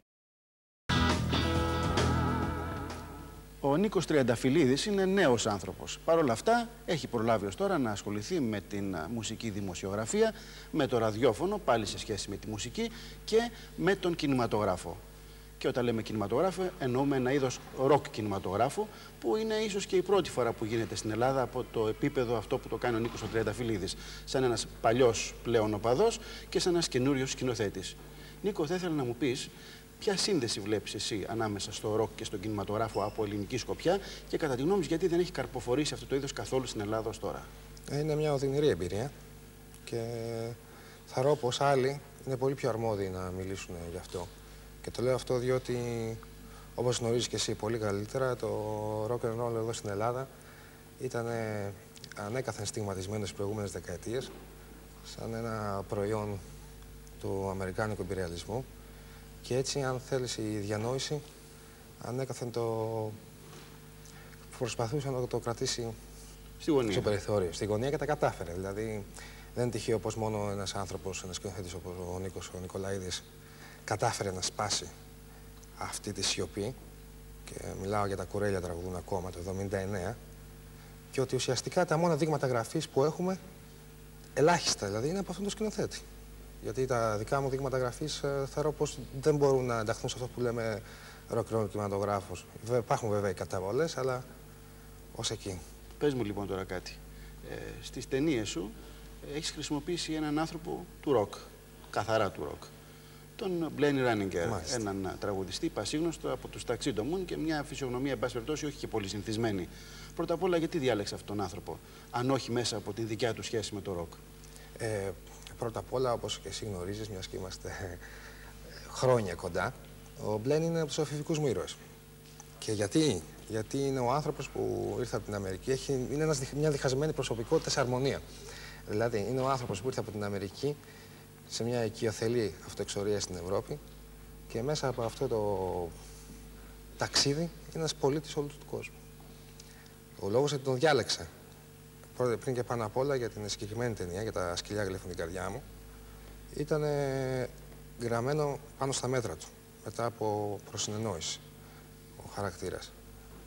Και έπειτα γιατί πάντα ο κινηματογράφος ίσως να διατηρεί ακόμα το μύθο της οικογένειας και συνεχίζουμε ακόμα να δουλεύουμε μαζί. Άρα λοιπόν η επόμενη ερώτηση φυσιολογικά είναι ελληνικός κινηματογράφος απέναντι στο ροκ, από έναν άνθρωπο που το έχει ζήσει. Και το μεν και το δε. Υπάρχει ένας διχασμός. Δεν ξέρω γιατί, αλλά πολλοί άνθρωποι που μεγάλωσαν μέσα από το rock and roll δεν τα κατάφεραν να περάσουν στο κινηματογράφο. Και πολλοί κινηματογραφιστές κοιτάνε με μία σκανδαλώδη αδιαφορία το rock and roll ή το χρησιμοποιούν πλέον σαν άλοθη γιατί είναι πολύ της μόδας πλέον το rock. Πάρα πολύ. Μέσα από την έκρηξη στο μέσο μαζικής ενημέρωσης. Αλλά απλά όπως το χρησιμοποιούσαν και οι παλιοί σκηνοθέτες, το ελληνικό λαϊκό τραγούδι, ας πούμε, σαν παραγέμισμα μέσα ίσως σε μια γενικότερη ατμόσφαιρα. Οι παλιοί Έλληνες σκηνοθέτες, αν μη τι άλλο, πολλοί από αυτούς είχαν το αγοραίο ήθος. Αυτοί που χρησιμοποιούν το rock and roll σαν το επιδόρπιο, το κερασάκι πάνω στην τούρτα, δεν έχουν καν αυτό. Δεν έχουν σχέση με αυτό, δεν έρχονται από τον ίδιο χώρο. Δεν μπορεί να πει κάποιος ότι ο κύριος Στεγόπουλος με τον κύριο Ξανθόπουλο δεν είχαν ήθος. Ό,τι και να ήταν αυτό. Είχανε. Πιστεύεις εσύ ότι υπάρχει περιθώριο, υπάρχει ενδιαφέρον, ότι υπάρχει λόγος να υπάρξει μια στενότερη σχέση ανάμεσα στην ελληνική κινηματογραφία και στην μοντέρνα ηλεκτρική μουσική? Αυτό για να γίνει πρέπει να είναι αυτοφιές. Αν γίνει σαν μια εγκεφαλική σύλληψη θα καταρρεύσει. Θα είναι ένα τέχνασμα. Στην Ελλάδα, ξέρεις, τα αυτοφυή πράγματα όλο και λιγοστεύουν το τελευταίο καιρό. Άρα πρέπει να τα εφεύρουμε. Το ίδιο λέμε πάνω κάτω. Όλο και κάτι θα ξεπεταχτεί, τίποτα δεν πάει χαμένο. Πώς βλέπεις εσύ μελλοντικά τη δικιά σου απασχόληση με αυτό το θέμα? Δεν το βλέπω. Εγώ το βλέπω σαν ένα μέρος δικό μου. Δηλαδή δεν μπορώ να το ξεχωρίσω από αυτό που κάνω. Γιατί για μένα το rock and roll και ο κινηματογράφος ήταν αλληλένδετα πράγματα. Ήταν ένα. Μπορώ να σου πω μάλιστα ότι έμαθα να κάνω σινεμά. Έμαθα για το σινεμά πολύ περισσότερα πράγματα μέσα από το rock and roll παρά από το ίδιο το σινεμά κάποιες φορές. Δηλαδή, για να μιλήσουμε πιο συγκεκριμένα, το τρόπος που ο Ray Davies στείνει τα τραγούδια του μπορεί να σου μάθει πολύ περισσότερα πράγματα από πολλούς σεναριογράφους του σήμερα. Όπως και για όλα τα πράγματα στην ζωή, ο Νίκος Τριανταφυλλίδης μας είπε σήμερα ότι η απασχόληση ενός σημερινού κινηματογραφιστή με το ροκ είναι υπόθεση αγάπης, παιδείας και κατά κάποιο τρόπο πατριωτισμού. Καλή τύχη λοιπόν, το ευχόμαστε. 13 περίπου χρόνια στους αγώνες τραγουδιού της Κέρκυρας, του Μάνου Χατζηδάκη. Περίεργο θα πείτε, αλλά από τότε κάθε του δίσκος ήταν και από μια σταδιακή μετάβαση, όλο και πιο έντονη, προς αυτό που λέμε σύγχρονο ροκ. Ο δεύτερος δίσκος του σαφέστερα και ο τρίτος δίσκος του. Ο τρίτος δίσκος του είναι και η αιτία που ο Γιώργος Μακρύς είναι σήμερα μαζί μας. Ένας πάρα πολύ προσωπικός, πάρα πολύ ιδιόρυθμος δίσκος, τόσο μάλιστα ιδιόρυθμος που να είναι αδύνατο να θυμηθούμε πώς ακριβώς λέγεται. Πιο άσχημα από πριν, χειρότερα από μετά. Δηλαδή δεν γίνεται χειρότερα, αλλά ελπίζουμε σε κάτι καλύτερο. Αυτός ο δίσκος, Γιώργο, που είναι και η αιτία που μιλάμε σήμερα, μου έκανε τρομερή εντύπωση όταν είχε βγει πριν 4 περίπου χρόνια. Για δύο λόγους. Πρώτα απ' όλα για τα πράγματα που είχε μέσα του και δεύτερον για το πόσο απαρατήρητος πέρασε. Μάλιστα. Ας αρχίσουμε από αυτά τα οποία οδήγησαν στη δημιουργία του. Κυρίως είμαι δυσαρεστημένος και προσπαθώ να μελοποιήσω τη δυσαρέσκειά μου. Αν δεν είχε επιτυχία ο δίσκος, σημαίνει ότι οι άλλοι μπορεί να μην αισθάνονται έτσι. Οι κριτικές ήταν πολύ καλές, γενικά από τα περιοδικά. Οι πωλήσεις ήταν πολύ κακές. Και εξακολουθώ να μπορώ να καλέσω όλους τους ακροατές σε ένα τραπέζι. Να τους κάνω το τραπέζι δηλαδή. Είναι δηλαδή τόσο λίγοι, μπορείς να τους τραπεζωθείς έτσι χωρίς κανένα απολύτως πρόβλημα και καμία επιβάρηση για την τσέπη σου. Όμως ο δίσκος αυτός, και επιμένω πάνω σε αυτό, ήταν ένας από τους πιο σύνθετους στις επιρροές τους και από τους πιο όριμους στην εκφορά τους που έχουν γίνει ποτέ στην Ελλάδα. Εγώ δηλαδή προσωπικά, άνετα και με ανοιχτή καρδιά θα τον κατέτασα ανάμεσα στους 5 σημαντικότερους. Σας ευχαριστώ πάρα πολύ. Παρακαλώ, στο όφυλα, αλλά επιτέλους από πού βγήκε ο δίσκος αυτός? Από έναν άνθρωπο ο οποίος δεν είναι γνωστός να συμμετέχει σε κυκλώματα, σε συναυλίες, σε τέτοιου είδους παρέες, σε τέτοιου είδους παραγωγικές διαδικασίες δηλαδή. Ναι, αν μπορούμε να το θέσουμε έτσι, δεν είμαι τοποθετημένος σε ένα εμπορικό συρφετό, ας πούμε. Βέβαια είμαι ενταγμένος σε ένα άλλο κύκλο, μιας παρέας. Και από εκεί και πέρα προσπαθώ να κάνω το καλύτερο, νομίζοντας. Από ποια μουσική βγήκε αυτός ο δίσκος? Με ενδιαφέρουν οι ακραίες εκφράσεις, όμως όχι μόνο οι μουσικές. Δηλαδή στις επιρροές μου μπορώ να βάλω από τους αδελφούς Μάρξ μέχρι το Φρανκ Ζάπα, ας πούμε. Και τα ενδιάμεσα στάδια. Και τον δούλεψες εντελώς μόνος? Με τους μουσικούς μου. Με ποιους πόρους? Τυχαίνει να έχω ένα στούντιο ηχογραφήσεων, να κάνω όσες ώρες ήθελα. Γιατί αυτό ήταν μια αιμονή που είχα, διότι ο προηγούμενος δίσκος που είχα βγάλει το 1985 ήταν μια πάρα πολύ κακή παραγωγή, δεν το συνιστώ σε κανέναν να το ακούσει. Τα τραγούδια δεν είναι άσχημα, αλλά η παραγωγή είναι άθλια. Και προσπάθησα να κάνω το καλύτερο για να βγάλω ένα καλό ήχο, δηλαδή έναν ήχο που θα προσεγγίζει αυτό που έχω στο μυαλό μου. Επαγγελματική προοπτική για αυτόν τον δίσκο ή για σένα προσωπικά? Κοίταξε, αυτός βγήκε το 90. Τώρα αν περιμένω το 94 να έχω... θα προσπαθήσω να το υπερασπιστώ, όχι μόνο αυτό το δίσκο, και καινούργια πράγματα, καινούργια προϊόντα μου.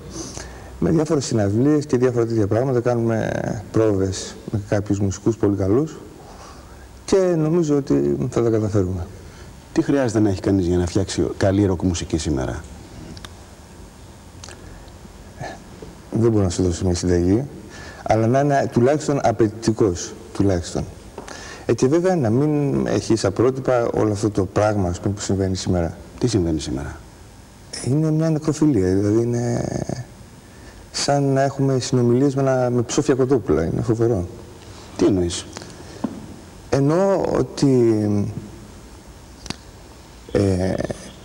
οι καλλιτεχνικές αξιώσεις όσων ασχολούνται με αυτό το πράγμα, των περισσότερων, υπάρχουν και εξαιρέσεις, είναι αρνητική αριθμή. Φανταστική αριθμή μάλλον. Πώς αισθάνεσαι λοιπόν, Γιώργο, σαν μέρος του ελληνικού ροκ? Το ελληνικό ροκ είναι ανύπαρκτο, οπότε αισθάνομαι και εγώ στο κενό. Σαν να μην υπάρχω δηλαδή, αν με κατατάσσετε στη ροκ σκηνή. Μπερδεμένα λοιπόν τα πράγματα σύμφωνα με τον Γιώργο Μακρύ. Υπάρχει τελικά ή δεν υπάρχει δημιουργική σκηνή του ελληνικού ροκ? Η απάντηση έρχεται μέσα από τα ίδια του τα λόγια. Εξαρτάται από την απόσταση που θα το κοιτάξει κανείς.